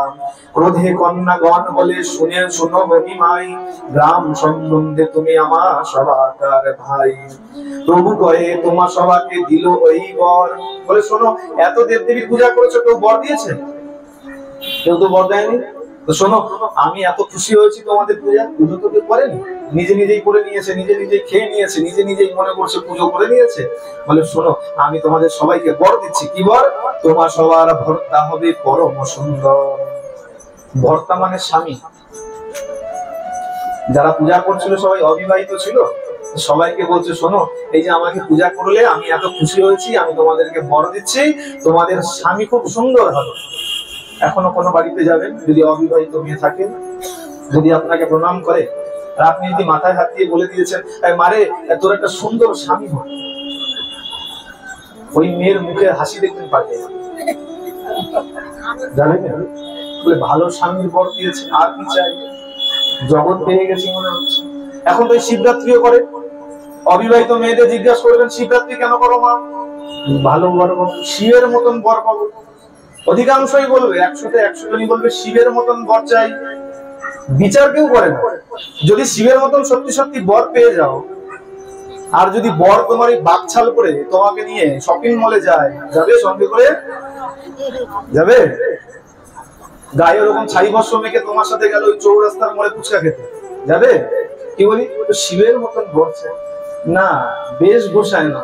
শিব যেমন পরম ভক্ত, ওই রকম পরম ভক্ত যেন আমি স্বামী পাই, এই আচরণ রাখা। কি বললেন? বলছে তোমাদের ভর্তা সুন্দর হবে, পণ্ডিত বিদগ্ধ যুবা ধন ধান্যবান, 7 পুত্র হবে চিরমতিমান। এখন তো আমরা একটা সন্তান হলেই অনেক হয়ে গেছে, আর প্রয়োজন নেই। আগে তো দেখা যেত ঘরে ঘরে 7টা 8টা 10টা। কি বললো? আশীর্বাদ কি করলো? তোমার অতি সুন্দর হবে, বিদগ্ধ পণ্ডিত হবে, আর তোমার 7 পুত্র হবে। যেই বর শুনেছে মন তো একদম আনন্দে ভরে গেছে, আর কি চাই? কোন দেবতাদের এরকম বর দেয়নি। আচ্ছা, ওপরে ওপরে রাগ দেখাচ্ছে, কপট ছলনা করছে, রাগ দেখাচ্ছে, কিন্তু মনে মনে একদম আনন্দ। বলি না আমরা যে দিল মে লাড্ডু ফোটা? হ্যাঁ, ওপরে ওপরে রাগ দেখাচ্ছে আর মনে মনে খুব আনন্দ। কেন? সুন্দর ভর্তা হবে, বিদগ্ধ হবে, পণ্ডিত হবে, আবার 7 পুত্র হবে, আর কি চাই? আচ্ছা, এর মধ্যে কি হয়েছে? যখন বর দেওয়া দেওয়ি চলছে, কোন কন্যার থালাতে নিমাই এখনো হাত লাগায়নি। অনেকে বসে আছে, কতগুলো মালা পড়বে, কারোর পাত্রে হয়তো হাত পড়েনি। যেই দেখেছে নিমাই এখনো আমার পাত্রে হাত দেয়নি, কি করেছে? ওই পাত্র নিয়ে আজকে পালাতে শুরু করেছে। ওই কন্যা পালিয়ে যাচ্ছে, আর যেই পালিয়ে যাচ্ছে নিমাই এবার রেগে গেছে, বলে শোনো, কাজ ভালো করছো না, সবার থেকে নিয়েছি আর তোমার থালা নিয়ে তুমি পালিয়ে যাচ্ছ, মনে করছো আমি দেখতে পারবো না? না, কাজ ভালো করছো না। কি করছে? কোন কন্যা পালাইল নৈবেদ্য লইয়া, তারে ডাকি প্রভু কহে সক্রোধ হইয়া, যদি মোরে নৈবেদ্য না দাও হইয়া কৃপণী, বুড়া ভর্তা হবে আর 4 সতিনী। বলছে পালিয়ে যাচ্ছে তো, যাও পালিয়ে যাও, আমি কিচ্ছু বলবো না, তবে শুনে যাও, এই যদি নৈবেদ্য আমাকে না দিয়ে, মালা আমাকে না পরিয়ে যদি চলে যাও, বুড়া ভর্তা হবে আর এক তো বুড়ো হবে স্বামী। আচ্ছা ঠিক আছে, সেটা নয় মানিয়ে নেওয়া গেল, আবার সঙ্গে 4 সতিনী। 1 সতীন হলেই তো আর দেখা যায় না, তাতে যদি আবার 4 সতীন হয়। কি বলেছে? ওই কন্যা চুপচাপ থালা নিয়ে আবার বলে, বাপ রাগ করিস নে। কেন? আমরা তো শিশু মাত্রই মনে করি তার মধ্যে ভগবানের বাস। এও চিন্তা করছে কোন দেবতা এর মধ্যে আবিষ্ট আছে, তার থেকে ভালো চলো একে এই রাগিয়ে লাভ নেই। ইহা শুনি তা সবার মনে হইল ভয়, জানি কোন দেবা আবিষ্ট ইহা দেবা হয়। এর মধ্যে কোন দেবতা আছে কেউ বলতে পারে না, চটিয়ে লাভ নেই, চলো নৈবেদ্যের থালা দিয়ে দাও, যা করার উপরে আনিয়া নৈবেদ্য তার সম্মুখে ধরিল, খাইয়া নৈবেদ্যটারে ইষ্ট বর দিল। আবার তাড়াতাড়ি তো মালা পরে নিয়েছে, নৈবেদ্য সব খেয়ে নিয়েছে। আর নিমাই এবার বলছে, শোনো, ওই আমি ওটা মন থেকে বলি নাই, বুড়া ভর্তা হবে, চার চার সতী হবে, এটা আমি মন থেকে বলি নাই, এমনি রেগে গিয়েছিলাম, বলেছিলাম তোমাকে আশীর্বাদ করি, তোমাকে বর দেই, তোমার সুন্দর স্বামী হোক আর 7 7 পুত্র হোক। এইরকম চপলতা দিনের পর দিন বেড়েই চলেছে। আর 24 বছর যখন হয়েছে সংসার আদি সমস্ত কিছু করার পর, পরবর্তী জীবনে তিনি সন্ন্যাস গ্রহণ করে নীলাচল বাস করেছেন। যদিও আজকে আমরা সেই প্রসঙ্গে যাব না, যেহেতু জন্মদিনের প্রসঙ্গ আনন্দ পর্যন্তই সীমিত থাকা ভালো। আনন্দের উৎসব সবসময় আনন্দ দিয়ে কাটানো উচিত, বিরহ সেখানে আনা উচিত। মহাপ্রভু এইভাবে অনেক অনেক লীলা করলেন আর আমাদেরকে দেখালেন। কি দেখালেন? যে সদা সর্বক্ষণ নাম জপ। মহাপ্রভু নাম ছাড়া কিন্তু এক মুহূর্ত থাকে। শ্রবণ করতেন তো নাম, দর্শন করতেন তো বৈষ্ণব ভক্ত। মহাপ্রভু তো রাধাভাব নিয়ে এসছে, ভক্ত ভক্ত হয়ে এসছে, দর্শন করতেন তো হয় ভগবান নয় ভক্ত, তাছাড়া কিছু দর্শন করতেন না। হৃদয়ে মনন করতেন তো তাও গোবিন্দের কথা, রাধা ভাবে গোবিন্দকে খুঁজলেন। দেখুন, কৃষ্ণ হয়ে কৃষ্ণকে খুঁজে বেড়াচ্ছে, এরকম অদ্ভুত তথ্য। কৃষ্ণ হয়ে কৃষ্ণকে খুঁজে বেড়াচ্ছেন। ভগবান, আমি যদি আমাকে খুঁজি পাবো এই জগতে? না, আমি আমাকে খুঁজলে পাবো না, কিন্তু আমি যদি আপনাদের মধ্যে কাউকে খুঁজি তাহলে পাবো। এই কারণে ভগবান দেখলেন আমি নিজেকে নিজে খুঁজে কি করে পাবো? তাহলে আমাকে অন্য রূপ ধরতে হবে। তাই তিনি আসলেন অন্য রূপ নিয়ে, গৌরাঙ্গ মহাপ্রভু। এই মহাপ্রভুই এত এত লীলা করেছেন আর আমাদের এত কৃপা করেছেন যে মহাপ্রভু এক সময় যখন বৃন্দাবনের উদ্দেশ্যে রওনা হয়েছেন, জঙ্গলের মধ্য দিয়ে যখন যাচ্ছেন, ভুল করে এই সার্বভৌম ভট্টাচার্য আদি, বলভদ্র ভট্টাচার্য আদি সবাই সঙ্গে সঙ্গে চলেছেন। হঠাৎ করে দেখছে বনের মধ্যে হিংস্র সব পশু পাখি সব সেখানে শয়ন করে আছে, ঘুরে বেড়াচ্ছে, বাঘ ঘুরে বেড়াচ্ছে, ভাল্লুক ঘুরে বেড়াচ্ছে। মহাপ্রভু তিনি তো অচৈতন্য, ঊর্ধ্ব দৃষ্টিতে দর্শন করছেন, তাকিয়ে রয়েছেন, আকাশের দিকে তাকিয়ে রয়েছেন। কেন? ভগবানকে দর্শন করছেন আর প্রেমে বিভোর হয়ে ছুটে চলেছেন। হঠাৎ করে ছুটতে ছুটতে এক শায়িত বাঘের গায়ে পা লেগেছে। মহাপ্রভু চিন্তা করছে, বড় হলে প্রণাম করতে হয়, পা লেগে গেলে। আর যদি ছোট হয়, দেখবেন এই পা লেগে গেলে কি করি আমরা? চিবুক ধরে বা গাল ধরে একটু চুম্বন করে। এটাই হলো বিধান। বড়দের ভুল করে, আচ্ছা ইচ্ছা করে নয়, ভুল করে যদি লেগে যায়, ভুল করে অপরাধ হয়ে গেলে আগে প্রণাম করে নিতে হয়। আর বাচ্চা যদি হয় তাহলে চিবুক ধরে বা গাল ধরে চুম্বন করে নিতে হয়। আচ্ছা, প্রণামের প্রসঙ্গ যখন আসলো একটু ছোট্ট করে বলি। এখন তো আমাদের প্রণামেরও অনেক মতিভ্রষ্টতা আছে। প্রণাম সবাইকে ছুঁয়ে করতে নাই, ভালো করে শুনবেন। আমাদের শাস্ত্রে বলা আছে পরিষ্কার করে, প্রণাম কাউকে আজ্ঞা না নিয়ে ছুঁয়ে প্রণাম কাউকে করতে নেই, কাউকে না। আজ্ঞা না নিয়ে গুরুদেবও যদি হয়, আজ্ঞা না নিয়ে কাউকে ছুঁয়ে প্রণাম করতে নেই। হাতে যদি ভগবত তত্ত্ব থাকে, মনে করুন ভাগবত আছে, গোপাল আছে, নারায়ণ শিলা আছে, কোন ভগবত তত্ত্ব যদি কিছু হাতে থাকে, সেই অবস্থায় কাউকে গিয়ে স্পর্শ করে ছুঁতে নাই, ছুঁয়ে প্রণাম করতে নেই। কেউ যদি অপবিত্র থাকে, তেল মাখছে, ভালোই আপনার গুরুদেব, তৈল মর্দন করছেন, গায়ে তেল মাখছেন, সেটা অপবিত্র মনে করা হয়, সেই সময় গিয়ে ছুঁয়ে প্রণাম করতে নেই। আর কেউ দ্রুত যাচ্ছে, পথ চলতি অবস্থায় যাচ্ছে, সেই অবস্থায় কাউকে প্রণাম করতে নেই। কাউকে দেখলাম পথে হন্তদন্ত হয়ে যাচ্ছে, ছুটতে ছুটতে যাচ্ছে, গিয়ে প্রণাম লাগিয়ে দিলাম, না, সেভাবে প্রণাম করতে নেই। আর নিজের মেয়েও যদি হয়, অবিবাহিত মেয়ে যদি হয়, তাহলে অবিবাহিত মেয়েকে দিয়ে কখনো প্রণাম করানো উচিত নয়। কি বললাম? ভালোই আপনার মেয়ে হোক, অবিবাহিত মেয়ে হলে বাবাকেও নিজের মেয়ের প্রণাম দিতে নেই, তাকে শক্তি স্বরূপা মনে করা হয়।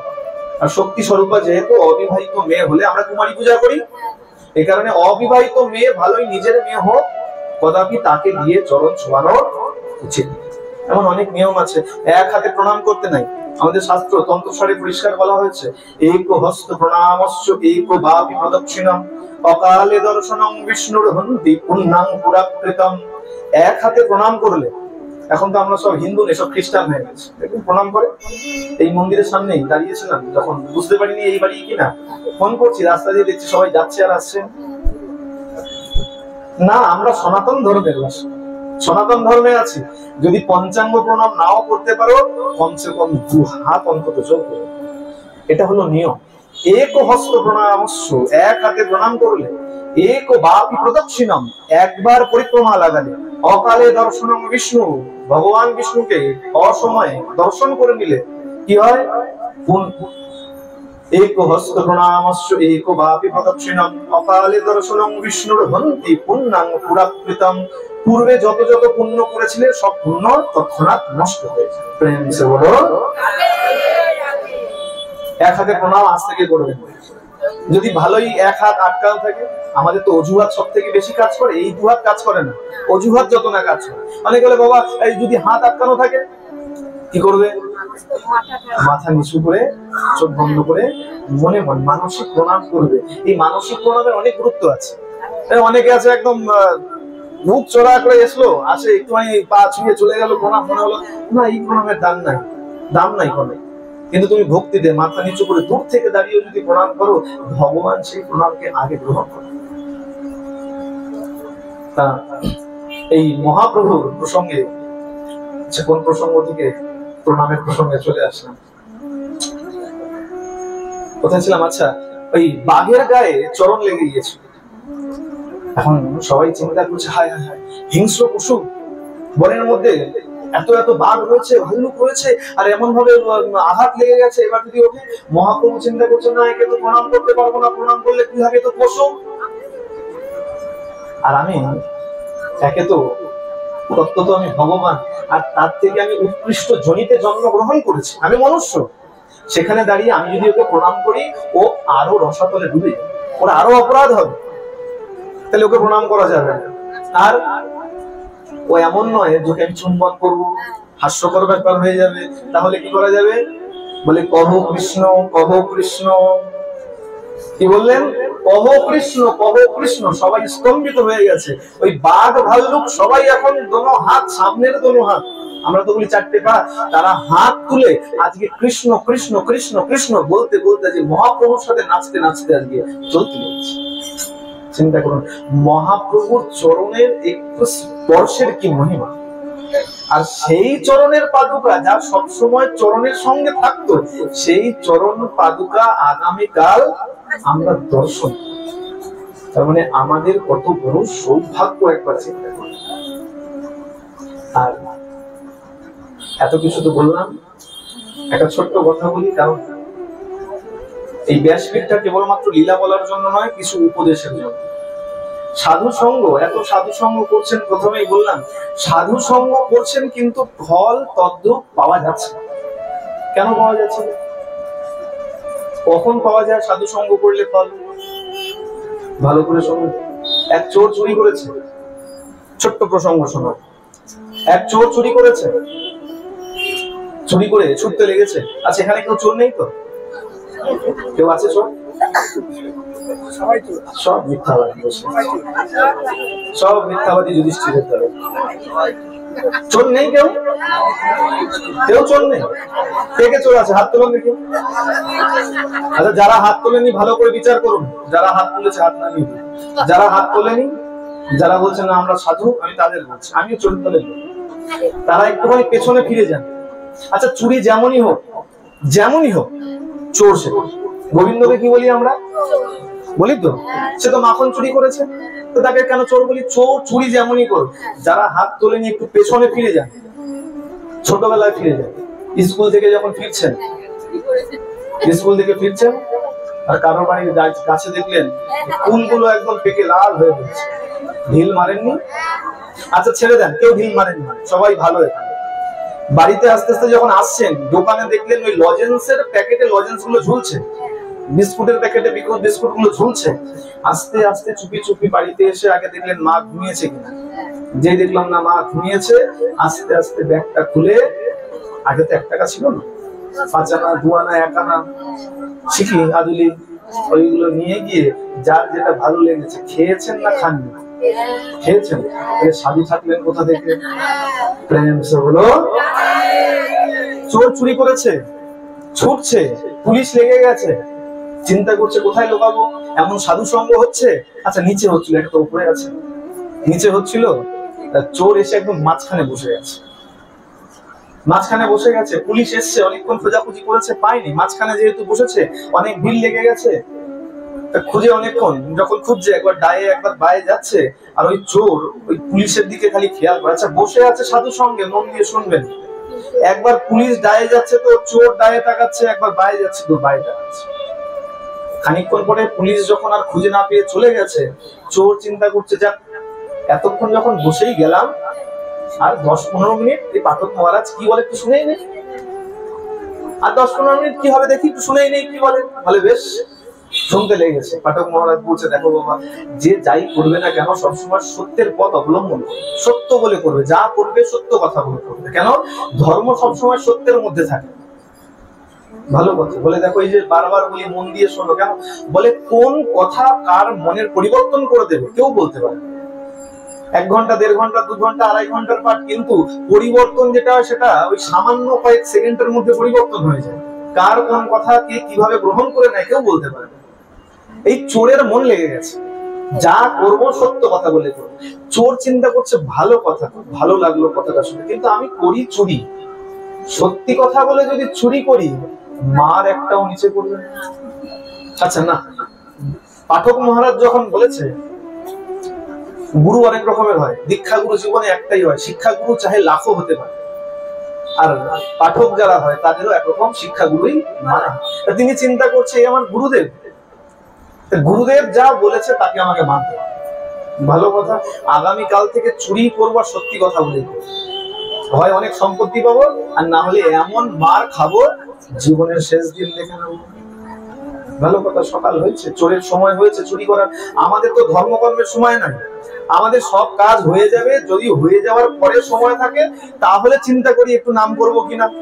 না, চোরের তো তা নয়, চোরের নির্দিষ্ট সময় আছে, সন্ধ্যা হয়েছে চুরি করতে যাব। আমাদের ধর্মের সময় নাই, চোরের ধর্মের সময় আছে। চোর চুরি করতে গেছে কোথায়? বলে আজকে চুরি করবো রাজার বাড়িতে, ধরা পড়লে এমন মার খাবো শেষ, আর না হলে অনেক পাবো। ভালো কথা, দরজায় গিয়ে দাঁড়িয়েছে, রাজবাড়ি দরজায় গিয়ে দাঁড়িয়েছে, যেই হাঁক দিয়েছে প্রহরী, কে যায়? চোর বলছে, আমি চোর, চুরি করতে এসেছি। কোথায় দাঁড়িয়েছে? রাজবাড়ির দরজায়। আচ্ছা, প্রহরী বিচার করছে, এইভাবে কেউ চুরি করে? আপনাদের বাড়িতে কখনো এসছে এরকম চোর? এই প্রহরী বিচার করছে, আচ্ছা হতে পারে এমন কোন মন্ত্রী মহারাজের কোন গোপন কাজ করবার জন্য নিজেকে ছদ্মবেশে এসেছে। চোর বলছে, বেশ, দরজা খুলে দিয়েছে। দরজা যেই খুলে দিয়েছে, চোর ভেতরে ঢুকে চিন্তা করছে, এটাও সম্ভব?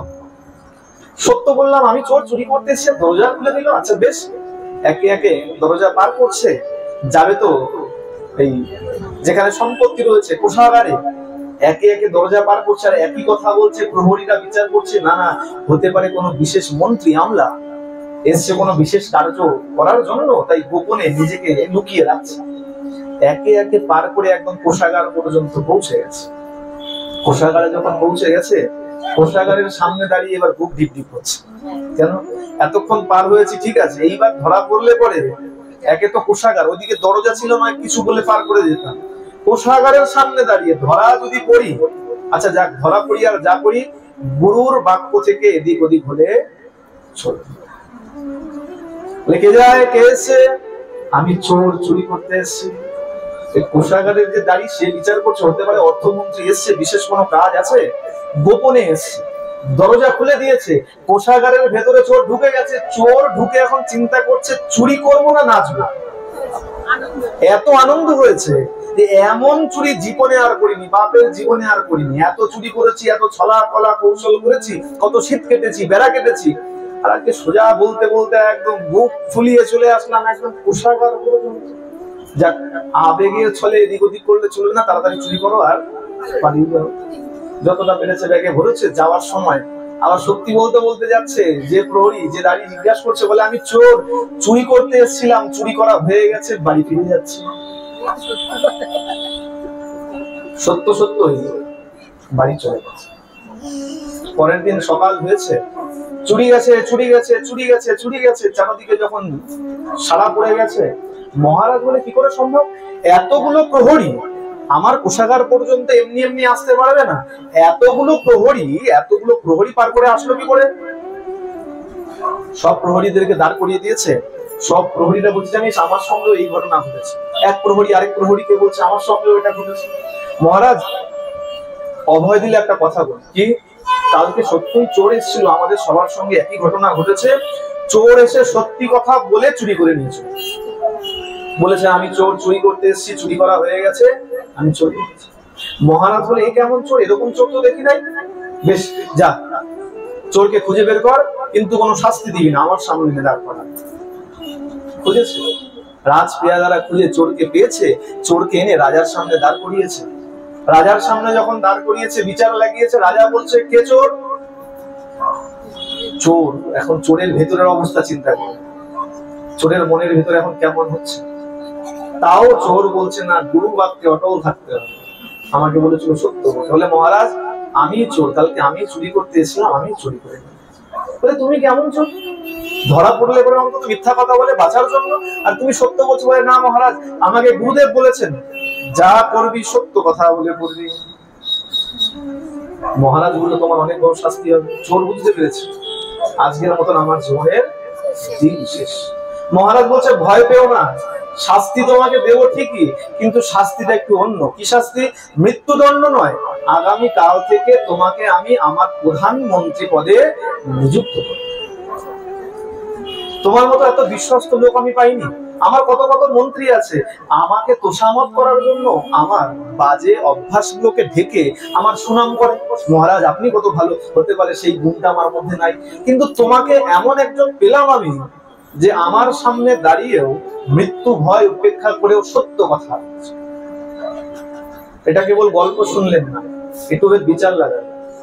চোর তো অনেকক্ষণ হয়েছিল সাধু সঙ্গে সে বসছিল, কিন্তু ততক্ষণ বসে থেকে কিন্তু কোনো কাজ হয়নি। কাজ কখন হলো? যখন মনটাকে বাইরে থেকে এনে সাধু সঙ্গে বসান। এখানে আমরা অনেক বসে আছি, যাদের শরীর এখানে আছে, মন এখানে নাই। মন কোথায় আছে? ওই মায়ারূপ পুলিশের কাছে পড়ে আছে। বৌমা কি করছে, ছেলেটা আসলো নাকি, বৌমা ভাত বসালো নাকি, এই পাটের শেষে বাড়িতে যাব, গরম গরম ভাত পাবো নাকি। কোথায়? ওই মায়ারূপ পুলিশের কাছে পড়ে আছে, যার কারণে সাধু সঙ্গের ফল পাই না। দেহ আছে, দেহ মনে হচ্ছে এখানে এনে বসিয়ে রেখেছি, চোরও বসেছিল, কিন্তু কখন কাজ হলো? যখন মনটাকে এনে সাধু সঙ্গে বসে। আচ্ছা, শুধু মন বসালে হবে না, গুরুদেব যা বলেছে সেই পথ থেকে তুমি যদি ভ্রষ্ট হয়ে যাও, তাহলেও তোমার কোনো কাজ হবে। প্রেম সে বলো। আমরা আসি এখানে, কিন্তু আসার পরেও মন বড় চঞ্চল। এই কারণে বলা হয় নাম করো, নামের এত ক্ষমতা। নাম যত বেশি করবে, মন তোমার তত ধীর স্থির হয়ে যাবে। যত বেশি জপ করবে, যত বেশি নাম জপ করবে, তত বেশি তোমার মন ধীর স্থির হয়ে যাবে। আর সাধু সঙ্গে এসে যতক্ষণ না আচার আচরণ করছো, ততক্ষণ পর্যন্ত তোমার গতি কিন্তু। ছোট্ট প্রসঙ্গ, তারপরে বিশ্রাম। এক শাশুড়ি বৌমা, এখানে অনেকেই আছে শাশুড়ি, অনেকেই আছে বৌমা। শাশুড়ি প্রত্যহ বিকাল হলে পরে ভাগবতে যায়। তো ভাগবতে যায়, রোজ ভাগবতে যায়। বিকাল সকাল যখন যেখানে ভাগবত পায় সেখানে ভাগবতে যায়।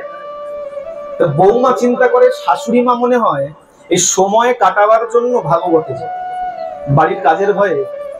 এখানে আছে না শাশুড়ি বৌমা আছে? তো দেখুন, এই ওকে দেখবে এখন, যে আমার কথাই বলছে মনে হয়। শাশুড়ি বৌমাকে দেখবে, বৌমা শাশুড়িকে দেখবে। না না, এখানে কারোর কথা বলছে, এখানে সবাই তো ভালো, এখানে এমন কেউ নেই।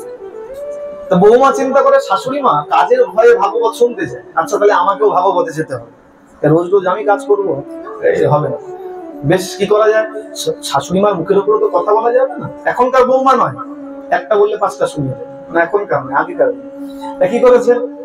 পাড়াতে এক কুচুটে পিসিমা ছিল, একে সব জায়গায় থাকে, দেখবেন এমন একজন থাকে যার মুখে সবাই লাগতেছে।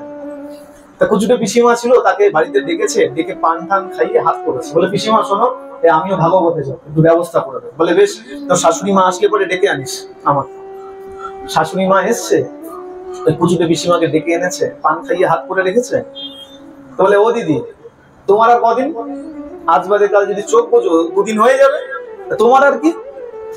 তুমি পুণ্য করলে তোমার ছেলেকে, তোমার বৌমার যদি পুণ্য করে তোমার ছেলেরও কিছু জমবে। তা কাজ করো, বৌমাকেও একটু পাঠাও। আচ্ছা বেশ, এখন পুচুকে পিসিমা মুখ লাগলে পরে অসুবিধা কি, আবার কি বলে দেয়। আচ্ছা বেশ, একদিন আমি যাব একদিন বৌমা। ভালো কথা। পরের দিন বৌমা গেছে ভাগবতে। ভাগবতে যখন গেছে, ভগবানের এমন সংযোগ, পাঠক মহারাজ গাভী মায়ের প্রসঙ্গে অনেক অনেক কথা বলছে। গাভী মাকে সেবা করা উচিত, গাভী মায়ের সেবা শুশ্রূষা করা, আহার করানো উচিত, আদি আদি অনেক কিছু বলেছেন। তা বলার পরে সব শ্রবণ করেছে, বাড়ি চলে এসেছে। পরের দিন শাশুড়ি মায়ের জাগরণ করে। আচ্ছা আজকে শাশুড়ি মা বাড়িতে ছিল, সকালবেলা কি করেছে, বসে বসে বড়ি দিয়ে রেখেছে। বড়ি দেয় না মায়েরা, বড়ি দেন তো, বড়ি দিয়ে রেখেছে। আগামীকাল যখন শাশুড়ি মা যাবে, শাশুড়ি মা বৌমাকে বলছে, শোন বউ, এই সব কাজ টাজ করা হয়ে গেলে এই বড়িটা একটু রোদে দিয়ে দিস। ভালো কথা, বড়ি রোদে দিয়ে দিয়েছে। কেমন করে দিতে হয়, কাপড়টা ধরে টাঙিয়ে দেয় তো, শুকিয়ে গেলে খসে খসে পড়ে যায়। ভালো কথা, টাঙিয়ে দিয়েছে, খসে খসে পড়ছে। আর একটু দূরেই একটা গরু বাঁধা ছিল, বাড়ির গরু বাঁধা ছিল, খুঁটোটা ছোট করে বাঁধা। তা গরুটা অনেকক্ষণ থেকে বড়িগুলোর দিকে তাকাচ্ছে, হাম্বা হাম্বা করছে, জিভ চাটছে অনেকক্ষণ থেকে। এখন ওই বৌমা চিন্তা করছে, আরে আরে পাঠক মহারাজ তো বলেছিল গাভী মাত্রই ভগবতীর স্বরূপ, দেবী, আমরা মা বলি, সেবা করা উচিত। আচ্ছা বড়িগুলোর দিকে তাকায় আর জিভ চাটে কেন? তাহলে মনে হয় খেতে চায়। বলে, এ মা ভগবতী, তুই খাবি এগুলো? খুঁটোটা ছোট করে বাঁধা ছিল, খুঁটোটা তুলে দিয়েছে, আর গরু এসে সব বড়ি। রাত্র হয়েছে, শাশুড়ি মা এসছে, বলে, আরে বউ কাজ সব হয়ে গেছে? হ্যাঁ মা, সব কাজ হয়ে গেছে। আচ্ছা তাহলে বড়িগুলো কোথায়? বলে, মা বড়ি ভগবতী খেয়ে নিয়েছে। ভগবতী খেয়ে নিয়েছে? ভগবতীকে? বলে, কেন? ওই আমার বাড়ির ভগবতী? আমাদের বাড়ি আবার ভগবতী কোথা থেকে? কেন ওই যে গাভী মা? বলে, আরে তো সোজাসুজি বল গরু। বলে, না পাঠক মহারাজ বলেছেন গাভী মা বলতে, নইলে ভগবতী বলতে, গরু বলতে না, আমাদের মায়ের স্বরূপ। বলে, গরু খেলো? বলে, হ্যাঁ পাঠক মহারাজ বলেছিল গরুকে সেবা করা উচিত। তো ভগবতী অনেকক্ষণ থেকে দেখছিলাম ওই বড়িগুলোর দিকে তাকাচ্ছিল আর জিভ চাটছে। তা আমি মনে করলাম হয়তো খাবে, তাই খুঁটো তুলে দিয়েছি আর সব বড়ি। শাশুড়ি মা বলছে, হারে মুখ পুরি, এই কারণেই তোকে ভাগবতে যেতে দিতাম না। তুই তো এতটাও জানিস না, ভাগবতের কথা বাড়িতে আনতে নাই, ভাগবতের কথা ভাগবতে রেখে আসতে হয়। আমাদের অবস্থা তাই।